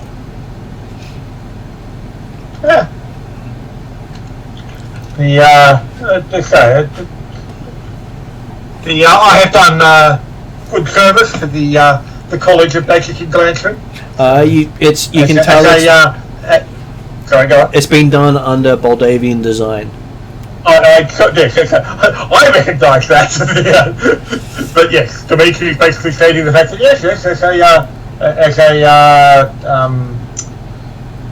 what's the word I'm looking for?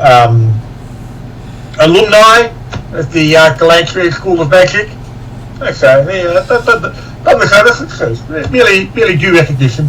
And the note given to you by the ambassador for Galantry says this gift was selected personally by Prince of Moldavia. So, Well connected, it seems.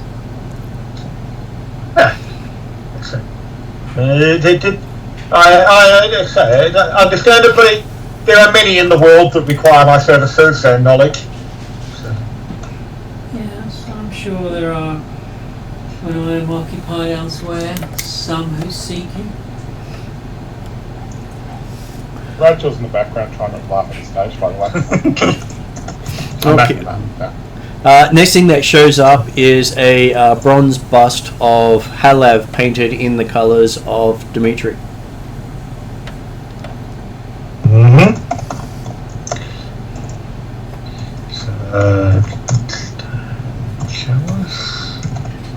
and it does have a note saying from a friend. So, bust of Dimitri in the colours of Helen, you said. Yep. You remember one of these was done while you're in the Hollow World. You think it might actually be that one? I did figure either it was possibly directly from Yam or from the Malaysians.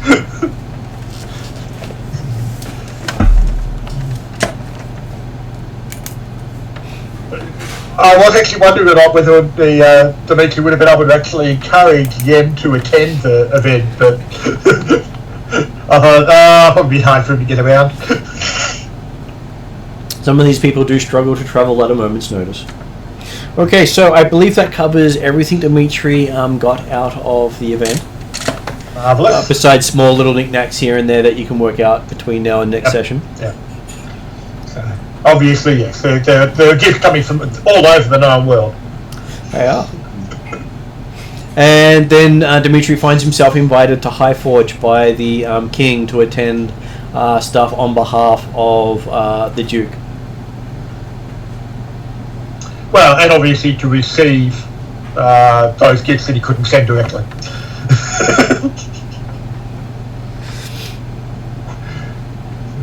As you find out, the king has arranged ceremonies to honour both, making sure I get the word right, Quigner and Bradshaw, yeah. Kigner.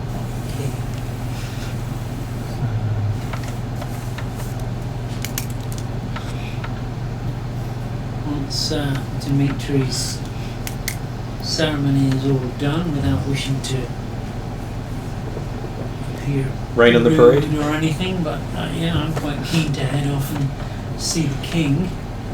Well, the king was here for the thing. Yeah, and he led me to believe that I would enjoy my time in Highforge greatly, so I'm very keen to head off there, and I'm sure Bradshaw is. How'd my dance go, by the way, man? You have your doubts about that?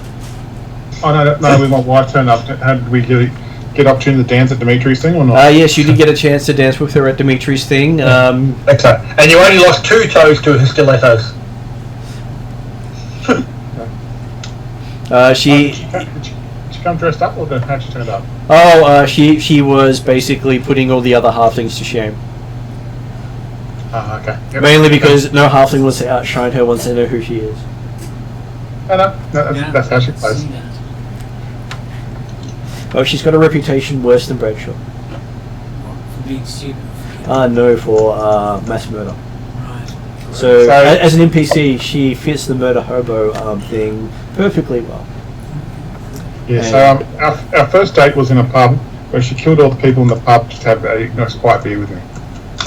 And that's how it worked out, so... Good. Well, no, And amazingly, she picked the right person to do these love devotions to. I see why you fell for her.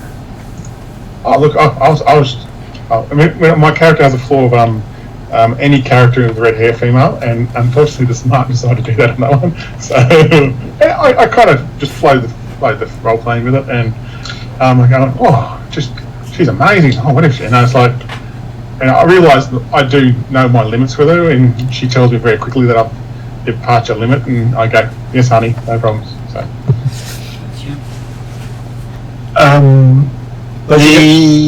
Considering the current interaction or recent issues between the dwarves and the gnomes, the fact that the dwarves actually recognise them enough to declare war on them. Not in Karameikos, that's only in Rocco. That goes back to us, because I'm guessing that the relationships are still somewhat status quo. The dwarves still don't necessarily entirely recognise the gnomes, but they're more recognised than they would be than other places in the world. Well, the strong hollow dwarves have stood with the gnomes to say that's not on. Yep, okay. But then again, the strong hollow dwarves were also considered outcasts of the dwarven realm because they like to spend time above ground. They're crazy. Crazy, I tell you. Not to mention being willing to associate with gnomes. There's that too. And is Dimitri strong? Bradshaw was not, but he's been accepted by their clan. Oh, that's right. You said he. Mainly because his temperament and way of going about the world suits what they believe in. one thing obviously that Quigner would quickly recognise is the fact that Dimitri does actually use her full name on appropriate occasions. Well, in that sort of sense, some of her full name. So, Whatever he's learnt of it, he'll use. It won't take me as long to explain my name to you. My full name is Kigneret Ikoram Bertat. yep, and you've only got to say it once, and Dimitri will say it back to you flawlessly. Yep, I'm happy with Keg. Keg's good with me. Yep. But Kig works for Brad. But you do notice that Bradshaw's wife will use your full name whenever she's upset with you. In that tone that makes you just sort of notice. Is that how I know? How I will know she's upset with me? I was going to say, is that upset with Quigner or upset with Bradshaw, in which case he uses the full name all the time? I honestly don't think she's that upset with Bradshaw all the time. She can be disappointed occasionally. But We've already discussed the fact that Bradshaw's a bit slow on the uptake in these sort of situations. She Learn can to be live with that, disappointed no? with you occasionally. I mean, you didn't have to bring the marital bed into the conversation, but now you have. Oh, I like that one. The other quick question for Debbie is the idea, what religion is Quigner as a paladin? What was the question? What religion? What What religion? god What's your immortal? does she follow? Her god is... I've forgotten. Is Benny Kanda. That's it. Benikander? Yeah. Yeah. Okay, cool. Well, that explains why Rheddrians why Rheddrians encouraged her to be part of the team. So from Yep. play knowledge but not character knowledge, Rheddrian Yeah. and Benny Kanda are the same person. Oh, So that's just play knowledge, but characters don't know that yet. But as I said, that was the fact that, yes, Rheddrian had, yes, we released him from the shield a few years ago, and he gained power and influence very impressively quickly. okay. And we'd also heard on the sideline the fact of, oh yes, this new religion about Benikander. So I can't help noticing I've never seen Ben and Cantor and Rheddrian in the same room. Oh, and actually you can see them both in the same room. That's how they work. Oh, really? There is one god that has 12 specific manifestations of himself that interact with each other. Fair enough. Alright, yeah. And you are travelling with a dragonborn known as Strazzle, who has 5 versions of him running around the world at any given time. Well, 5 that we've known at any one moment. So we don't know how many we haven't known about at the same time. Well, you know there's at least 5, just that That's those 5 can also exist at the same time multiple times because he does time travel. Right. So he was born about 12 to 14 game years ago, and he keeps showing up in history Right. after you've read the book. We'll go back and read it, and he's in the book that he wasn't in previously, Yeah. Right. which is how time travel works. You don't, if you're with the thing that changes time, you generally notice the change in time. Okay, so yes, you make it to High Forge with traveling with the king by steamboat up the river. Because why not travel in style if you can? Yeah, very romantic. I'm enjoying the romantic side of things now. No. While I'm on the steamboat up, I'll just, spend some time with the wifey and just ask her how things are going and how's the murder assassin business. And but also ask her any information on how the 5 Shires are recovering and things like that, just to see how things are going.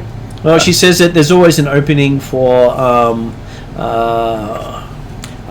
more work, and she's managing to keep her edges sharp and an eye out for new opportunities. Oh, that's good to hear. It's good to hear. The Black Eagle Barony has been trying to recruit her team for quite a while now. They have no idea that they're actually halflings, otherwise they probably would not be trying to recruit them. Yeah, I'm a bit worried about that, honey. I just tell her, I say, look, I don't trust them, and while I do believe in your skill set, I'm just worried it might require a bit more than just you on that situation if we need to sort them out. If you get my drift? So, Well, she does, and she's sure that you can organise a army once you become king to go and take them out. I know. You liking the idea of becoming queen? Just thought I'd ask you. Well, if she lives long enough. Oh, you'll live long enough. I have faith in you. Well, you might have to invest in a couple of longevity potions, she says. I was going to say I'll talk to Dimitri, but I don't really want to talk to Dimitri, you know what I mean? So I want to talk to somebody else about that. Yeah. I might talk to Drazzle about that. But yeah, so I know it's good to catch up with her and see how she's going. Looks like she's got any extra scars on her face or anything like that recently, or she's just still the same? No, she still looks the same. She manages to only keep the scars she wants. Yeah, cool. That's good. So, that's my trip up the river. So. Okay, so yes, it is rather noisy coming from the dwarven room most of the river journey. Yeah. You're sure it screams of pleasure, but you're not quite sure. Never tell. Well, considering he married an assassin, he gets what he gets. And deserves every moment of it. I'm leaving this one alone. I'm going to leave it alone. So he is one of the best kept secrets of the region. As in, everyone knows she's an assassin. No one wants to try to take her in. Mainly because her entire family are a group of assassins. And anyone who takes her in is likely to find their family murdered the next day. They're not left alone, but everything they care about is attacked. Yeah, so she has. I didn't realise how deep it went till I got involved with her. So now I realise how deep it's got. I kind of keep on the good side of everything. So. And they do have a rumour for harming those who disappoint them. So Bradshaw's gone out of his way not to disappoint the family. 100%. So yes, arriving at the town of Highforge, you find yourself in an underground city of marble, which you have been in many times. The king has asked, do you have a date of which you wish to receive your title? The sooner the better. The sooner the better? As we can organise it. He says he can organise it in a couple of days for you. That works for me. And he also asked Bradshaw, does he have a date in mind for his character? Is this the same king? This is the same king. Okay, so he's got rulership over both the gnomes and the dwarves. He does. The High Forge. Yep. I'm going to go the new moon. I'm not sure how far that way is. The new moon, that is the first of the next month. Oh, is that a fair way away? That would probably be about... It'll be about 2 weeks from Dimitri's. Unless you're getting up there after that. Or maybe the first change of the moon, if that makes sense. So. Well, it's less than a week away from when the gnome has hers. Yeah, I'm happy with that then. Yeah.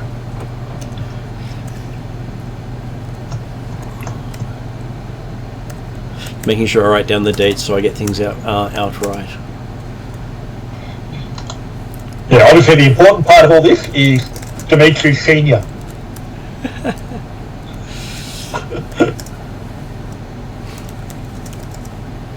I just realised I was mute. I was going to say yes, Jeremy. I was about to say. Okay, so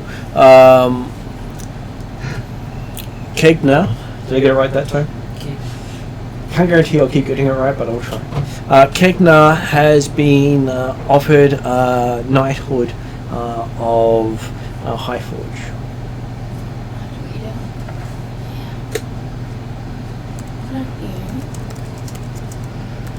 Is it the GM? Sorry. And what would that have me be Thank called? you.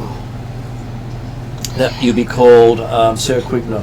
Sir S-E-R. Sir S-I-R. S-I-R. Sir. Or possibly Dame. Sir. Dame. Like you sound like a retired officer. But like I said, well, certainly in the standard English nobility system, Dame is the female equivalent of Sir. So, we talk about a knight. Just a knighthood? And you're also being awarded a underground stronghold. Does it have a name? It does not. So I can call it... It will be named after whatever you want to, after your character, because you'd be the founder of the stronghold.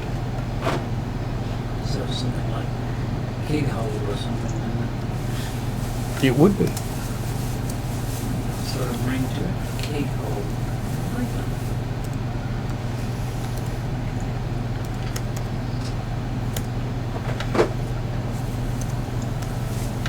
Like Jeremy didn't get it named after himself because he chose an existing structure. So, Yes, because the keep and everything was already there, and hey, there were a lot of other bonuses coming with the keep, so I'm happy enough to allow the name to be in that kind of sense. So with your bit there, you also get a bunch of gnomes happy to join you in your new endeavor, because they are, craftsmen and followers of mechanical gods, not just Benny Candle. Because hey, they all work together, and not all of them have a full understanding of how it all works. So the idea is you will then found a new region for the gnomes underground.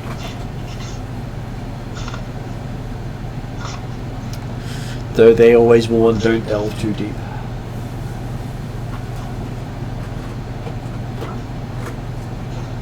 Because there are regions where magic does not work.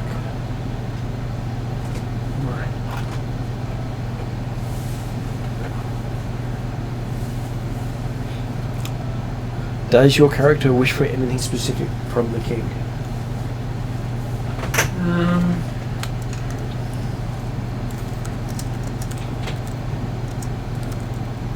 As in a weapon or something of that nature. Could be a weapon, could be a boon, could be a title, could be a honorific, could be anything your character would like to have that they currently don't already have. Okay. Weapon fitting my statue would be most. Okay, so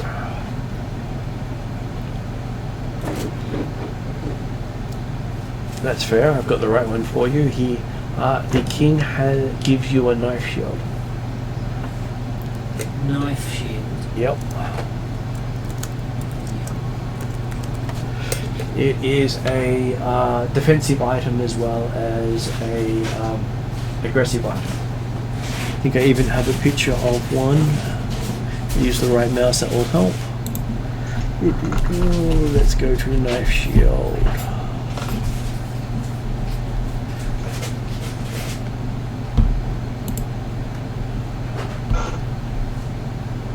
Let's hope it's actually working as well.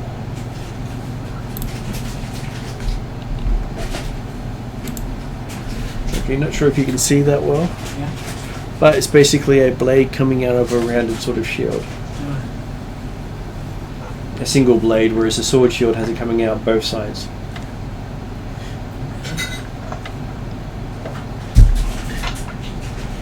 So, can I have the middle embossed with a sigil of my new house? You can. Design it. And you'd also have the capacity to remove and replace the blade. Potentially use the blade as a projectile weapon. It is gnomish after all. I'll design a sigil.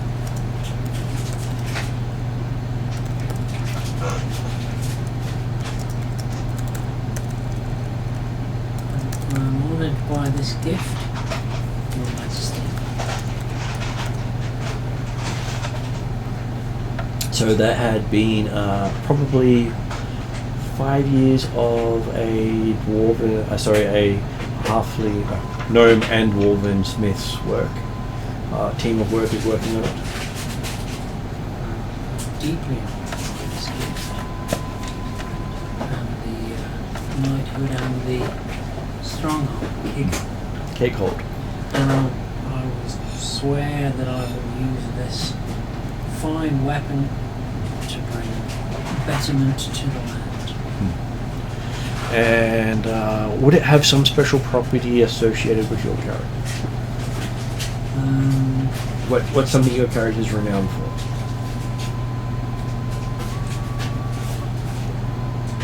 My intellect. Okay.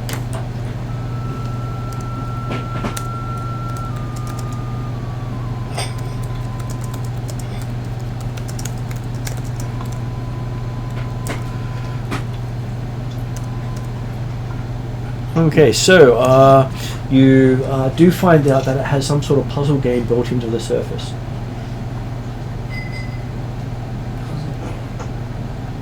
They haven't told you the rules or the instructions. Shouldn't be a problem. But as yet, no one solved it. No one's solved. It's a challenge that I can't refuse. It even gets Dimitri's eye. Yeah, okay. Demetrius has done. Well, Unfortunately, Dimitri's hands are too big to manipulate the puzzle. Dimitri's intellect wasn't big enough. So can I have a go at the puzzle? You can have a go at the puzzle, but you expect it would take you probably a few years to figure it out. Okay. Can I start? Can I? Demetrius will give you a few pointers in this department. Yeah. Thanks, Dimitri. Do I get any clue when I look at it what direction I might start to manipulate this puzzle? Would you like a little visual? Oh, thank you very much. The biscuits are diabetic biscuits, so as much as we can. Not for me at the moment. None I'm a for little you? overfull. No, that's no. Could I get a ready? Too much? Yes, I can do that.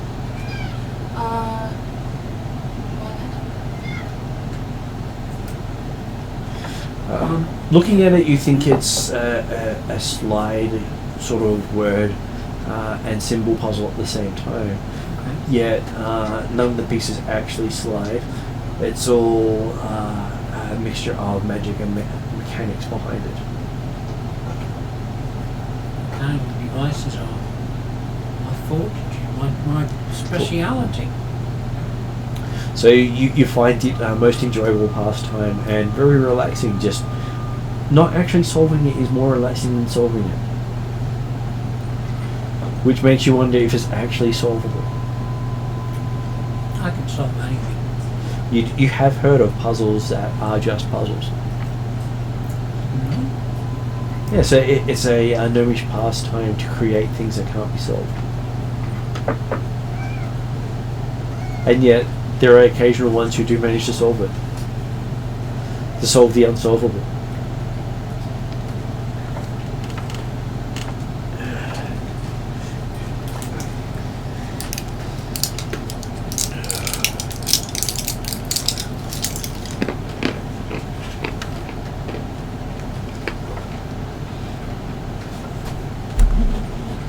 And with that rank,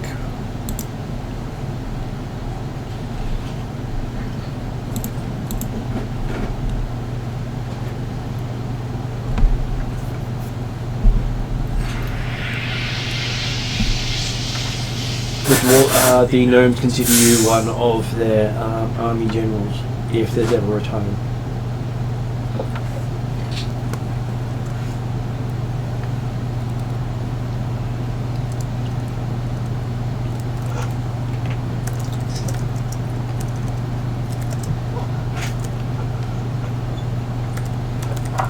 So you find yourself quite well honoured amongst the community. You receive gifts from the city of Serarain, which is the flying gnomish city. They give you a bag with a cord. They call it a chute. A bag of record. A bag with a cord. Right. Basically, in an emergency, pull the cord and a chute will save you. Shoot. Like a parachute. They call it a chute.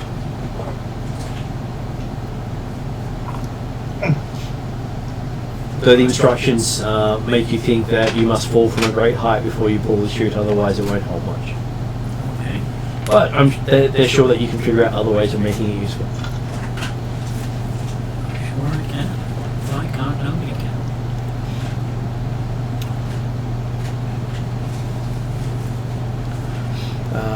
The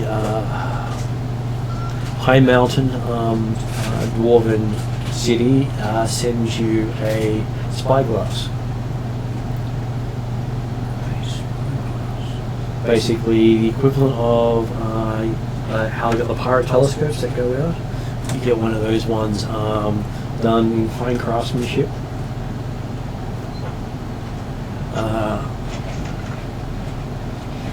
And bears the symbol of the High Mountain. It's the holy mountain of the dwarves that no one's allowed to go up, and at the top of the mountain is the Gnomey City, which is part of the contention between the dwarves and the gnomes. Because the first dwarf walked down the mountain and no dwarves were allowed to walk up it. Right.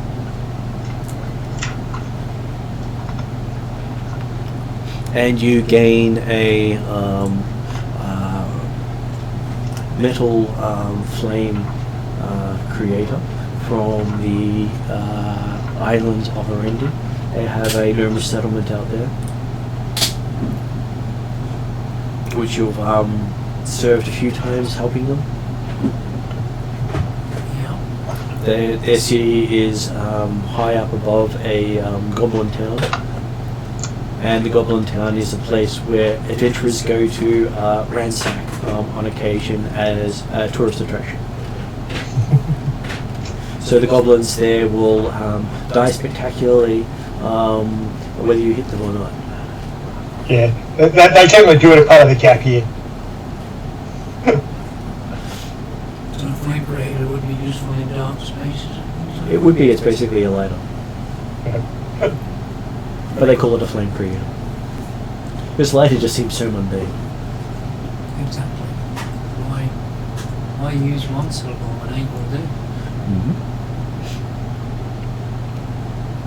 And has your character gained any major friendship with any other race or group? Not particularly, no. Would you like to have gained any major? Well, yeah, if it serves my purpose, serves my goal. Most of them would serve your god. It's just trying to get something that, as a player, you'd like to have more of a connection to. Is there a race that you'd like to be connected to other than gnomes?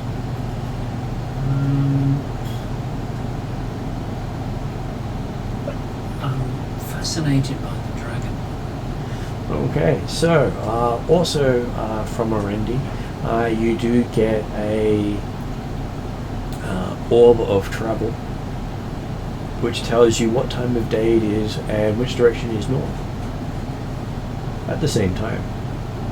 And it does have the symbol of the hidden city of dragons on Arendi Island. Unfortunately, it only works in the Hollow World, where it's always noon and north is irrelevant.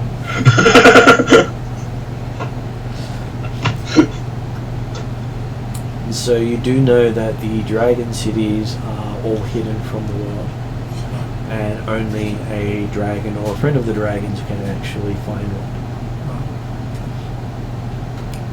And even if you do find one, you're not guaranteed to get out again, because the Dragonborn have only been around for less than a handful of years, and there's a lot of them.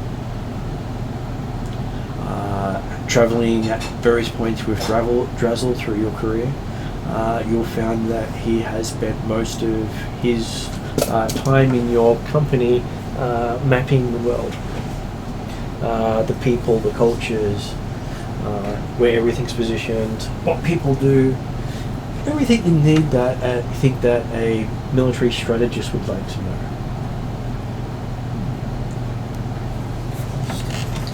Do I suspect that this orb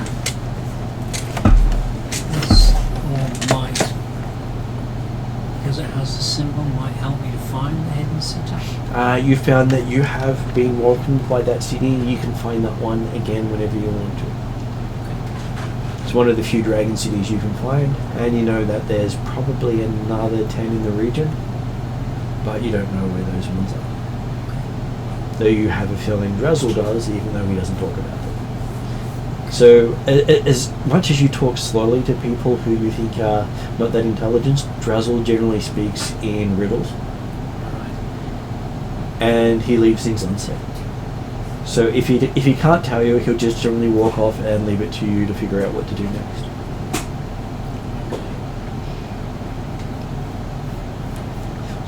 But you would have gotten along well with him, as he's the sort of person of when he's casting healing spells on you, they generally require a hug.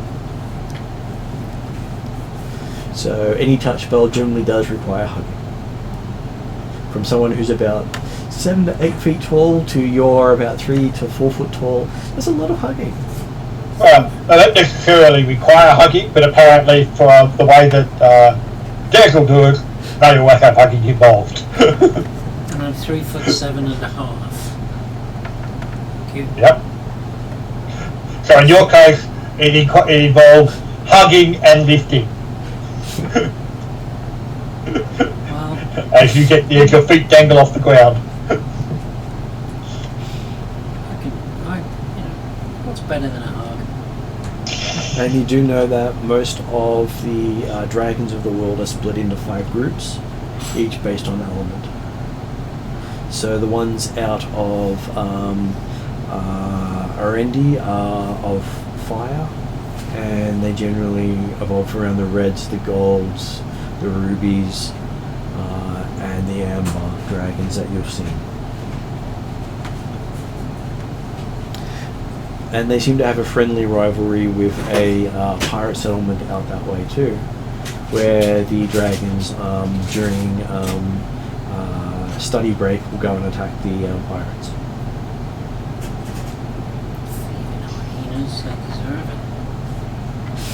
Though the pirates are officially sanctioned by the Arendi kingdom, because nearly every pirate once served the Arendi navy, and if the Arendi region is ever attacked by sea, every pirate in the region will come to the aid of the nation.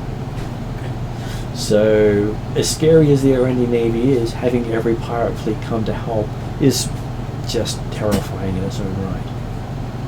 And you have seen the mechanical wonders of the Arendi navy, and they put a lot of gnomish devices to shame. Must be good. For an ocean-going vessel, there's no match for it on the ocean. One ship can take out most other navies. It's a pure warship. Whereas most gnomish ships aren't designed for war. They can do it, but they're not designed for it. They've helped build, the gnomes have helped the Arendis build dedicated warships. Mechanical warships. Okay. Which is much debated amongst the gnomes. Go, Jeremy. Random question, when I was just having another look through the what we knew about Benacanda as an immortal or things like that. Yep. Did Crypta come to the party with Rheddrian staff? I'm not sure we've actually got one officially being carried by one of the party members at the moment. I believe she'll have one at the moment. Yeah, it just tells me, I think that of the party members who are currently with us, I don't think any of them actually carry the staff, so it'd be good to have someone with the staff. So he gives each of the groups with a staff to communicate with him. So you have a staff of Rheddrian, which allows you to contact him upon need. It's an artifact in that sense. Okay. And they lost this. Well, no, for the idea that the party member that was carrying it has apparently been assigned other duties. And if they do end up coming back, then hey, they don't need to always have the staff. No, okay. As long as there's one staff amongst the party, that's the important part of it. So. And so now I think we've covered everything. Keitner gets out of the celebrations. Then it is for our dwarf. Yes. The dwarf has been offered a lordship amongst the Strong Hollow clan. Yep.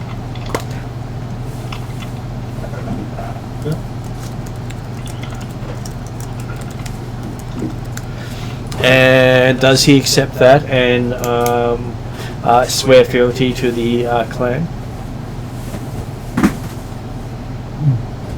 I do, yeah. Okay, so he does find that he also gets an underground location to be named after him or his own choice.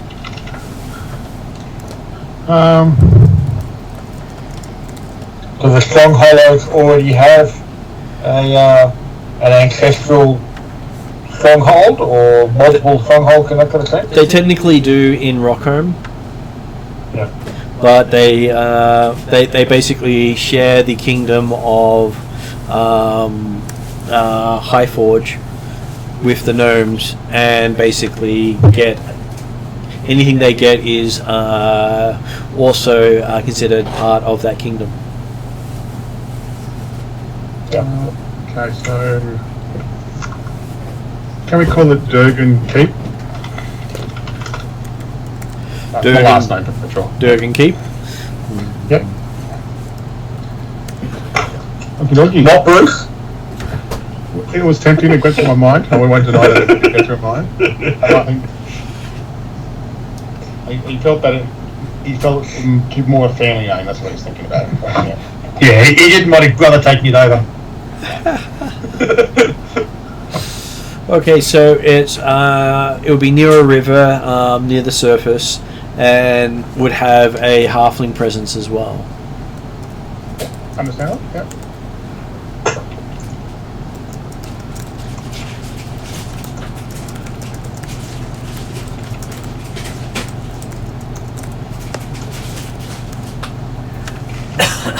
Is there something that Bradshaw would ask of the King of the Gnomes? Within the keep, and this is based on my knowledge of this one, the dwarven forges kind of thing. Could I get one, or start to get created in that keep, or? Possibly if you become powerful enough to get the ear of the King of Rockholm. Okay, no, I thought I didn't know how high I could go with that one. I'd like to have some sort of, make sure it has some sort of forge there or something like that I can start with. Just not a full dwarven forge, so just maybe a forge with some smiths in it or something like that.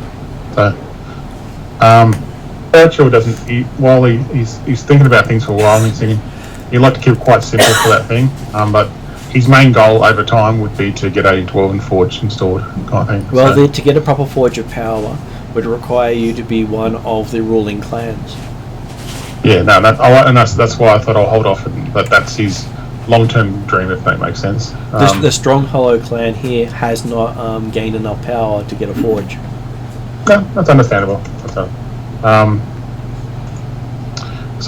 maybe just like a simple forge armory kind of thing or something like that. Nothing too over the top one. So yeah. So yes, you managed to have them put in a smith's forge with a couple of smiths. Yep. No crisps.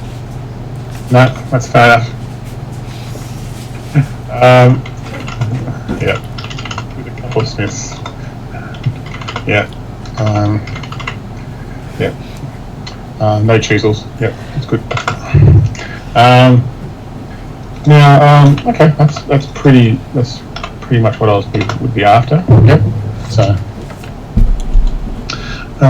Which for you is not bad at all. You find yourself in quite a honoured position. yeah. because I'm joined the Stone Hollow clan. I'd like to make sure we grow as a clan and also prosper in some way. And I thought this is a good way to start it. So that's my thought about the whole thing. So.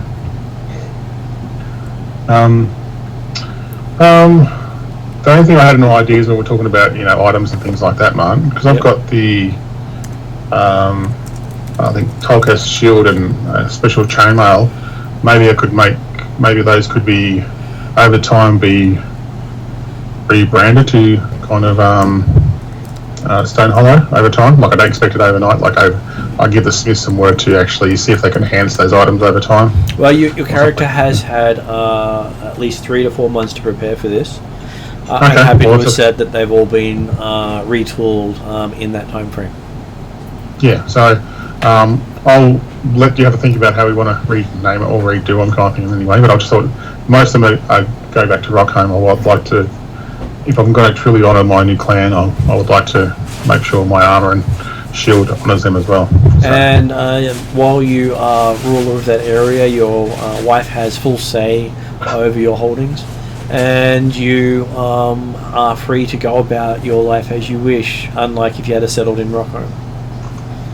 In Rockholm, you'd have to basically start churning out items to prove your loyalty to the clan. No. So, Smith's only was their last job. Yeah. Between me and her, I'm going to let her use this as a secret location for her in the future. So, but yeah, we'll decide something else outside of the podcast, the podcast tonight, whatever. I think that's the main things. From Bradshaw as a person, when he went through the Elven lands and met that Elven fighter, I can't remember the exact name. Jerry might remember it. Arlian. I'd like to grow the relationship with him somehow, if that makes sense. Okay, so I'm going to say Arlian himself was there for your award ceremony. You almost see a tear come out of one of the, he tries to hold it back as much as he can, but it just comes out because he understands how much this means to have somebody like him come along to the ceremony. So, and if possible, and this is going pushing my limit here, I'm not sure, I'd like to learn Elven. With the help, now that I don't expect it. I think it's like a overtime kind of thing. Dimitri can teach you eventually. No, I'll be sure. Elvish, yeah. I'm fluent in Elvish.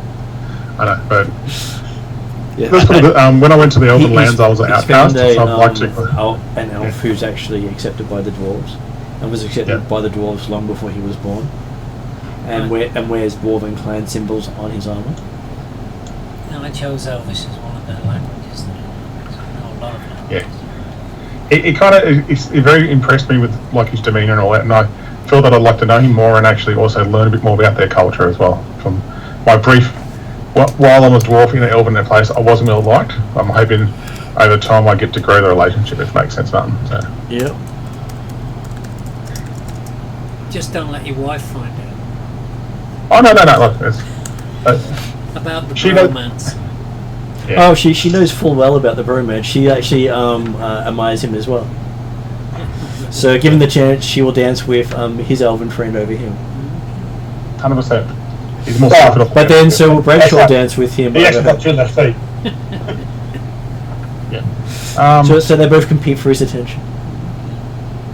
No, I suppose that this is where I'd see Bradshaw over the years would be growing, going. Even though he's not as smart as some of the other characters here tonight, he would still like to be learned in a simple dwarven way. Makes sense. So. And that's the best way. Very simple. Yeah. And realise that. Go ahead, man. After all this time, Drazzle gives one of you a gift. So he gives Bradshaw a new mount of a goat. Okay. And he calls him Goat. Okay, it's named Goat. Okay. And the big difference between Goat and Bruce, Goat has a better digestive system. Yeah, Goat can eat anything he says. Does this goat seem familiar in some sort of way, kind of thing? Goat and horse get along greatly. Yeah, okay, I know what you're getting at now. You know what I'm getting at. Cool. You haven't necessarily seen Goat turn his head back over and bite his backside quite in the same way as Horse yet. So Drazzle has what appears to be a giant Clydesdale pulling a card. The Clydesdale is an illusionary drake. So it acts like a drake but looks like a Clydesdale. So it'll do things like turn its head upside down or crane its neck almost 360 degrees around, or paw the ground in weird ways, or scratch its back of its neck, but it looks like it's doing it with hooves and stuff. So it freaks out half the party. Yeah, it's pretty freaky. And now the dwarf has been given one that looks like a goat. I'm happy with Drake, this. it looks like a Happy. goat. Well, he's been given a goat like Drazzle that has similar mannerisms to Horse. So he I calls his thing that looks like a horse, and now he's just given something that looks like a goat and called it goat to the dwarf, which makes most people who know Drazzle suspect that it's not a goat. It's just called goat. And in memory of your brother, perhaps? I do use my pouch of unlimited apples that I had and I take an apple out and I try to attempt to hand it to Goat. Goat spits it out. Goat goes to bite it, and you find that your hand's halfway in Goat's mouth. As Goat seems to look a bit surprised that your hand's still there. I pull my hand out, go, okay, I throw it to you next time. Gotcha. Okay, no problems. So, but you did notice you weren't bit on it all in one, or didn't feel any teeth dig into you. Okay, but that's all right. I'm still, as long as I can still use the pouch of unlimited apples, so I'm okay with that. So. I'm sure that the getting slobber from the tongue of Goat is like getting slobber from the tongue of a giraffe. It's got an equally long neck anyway. Okay. And I'm thinking in my head. I'm thinking this is going to be so much better than my brother. Yep. Okay. Thanks, man. Thank you. That's okay. Well, I did ask people questions before the game, and this was one of the things you asked for. Yeah, no, that's okay. That was kind of perfectly on tune with what.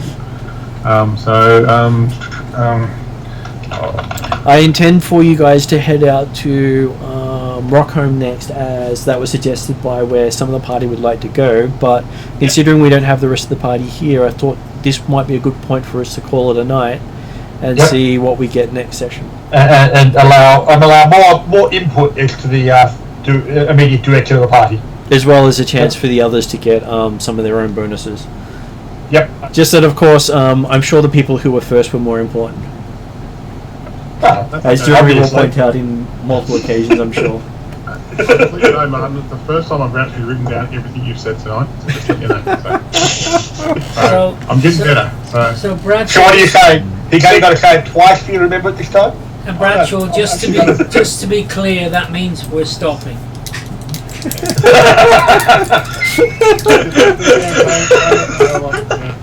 Sounds good. I believe Debbie will fit in nicely with this group. It's going to be very interesting future sessions with people. Okay. Indeed. Well, I think we do need some less intelligent people, so that poor old Bradshaw at least has someone else we can pick on. Don't worry, when Flarman and Trellin come back, you'll see the discrepancy between the top end of the intelligence scale and the bottom end of the intelligence scale. It's called having the meat sacks versus the intelligent types is probably best. Yeah. I call it the front line and the back line. Yeah, if that makes sense. But yeah. No. The front line and the correct line. Sorry, Dimitri. I'm not saying 100% right. Yeah. So is it the front line and the correcting line? It's all good. I'll update my character sheet to level 10 as well for next week, fortnight run. So. All good. That's why I didn't do any combat, so you had a chance to figure it out. That's okay. And I think I'm going to catch up to you about some of that weapon master stuff as well when you've got some spare time. So. Yep. I'm in the middle of trying to fix Ariadne's character for Friday, but I'll start on some other things. we're still got a fortnight, so it's all good, man. And I'm hoping to pop over there and I can do it when I can face to face with you. So. That sounds good. Looking forward to that. Yeah. Okay. Okay. Quick question, Debbie. Just a little bit quickly. Is Krigna a like full plate wearing paladin type character, or? Yeah. None of this kerchief bikini that turns aside a blow from a cave troll. And is her favourite weapon a mace from Benacanda, or? I thought probably, but mace or a maul or something like that. Okay. Cool. They do have many weapons which we'll work on between the next sessions to try to further out for you. Yeah. So, okay. Well, thank you very much for all. Yep. Thanks, Jeremy. Thank you, Mark.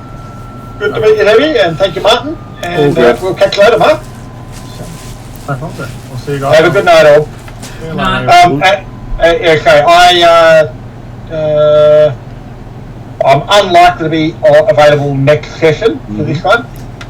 Which is why we made sure we got through all of Dimitri's stuff first. That's right, got all the important stuff out of the way. Okay, thanks very much. Have a good night. Good night.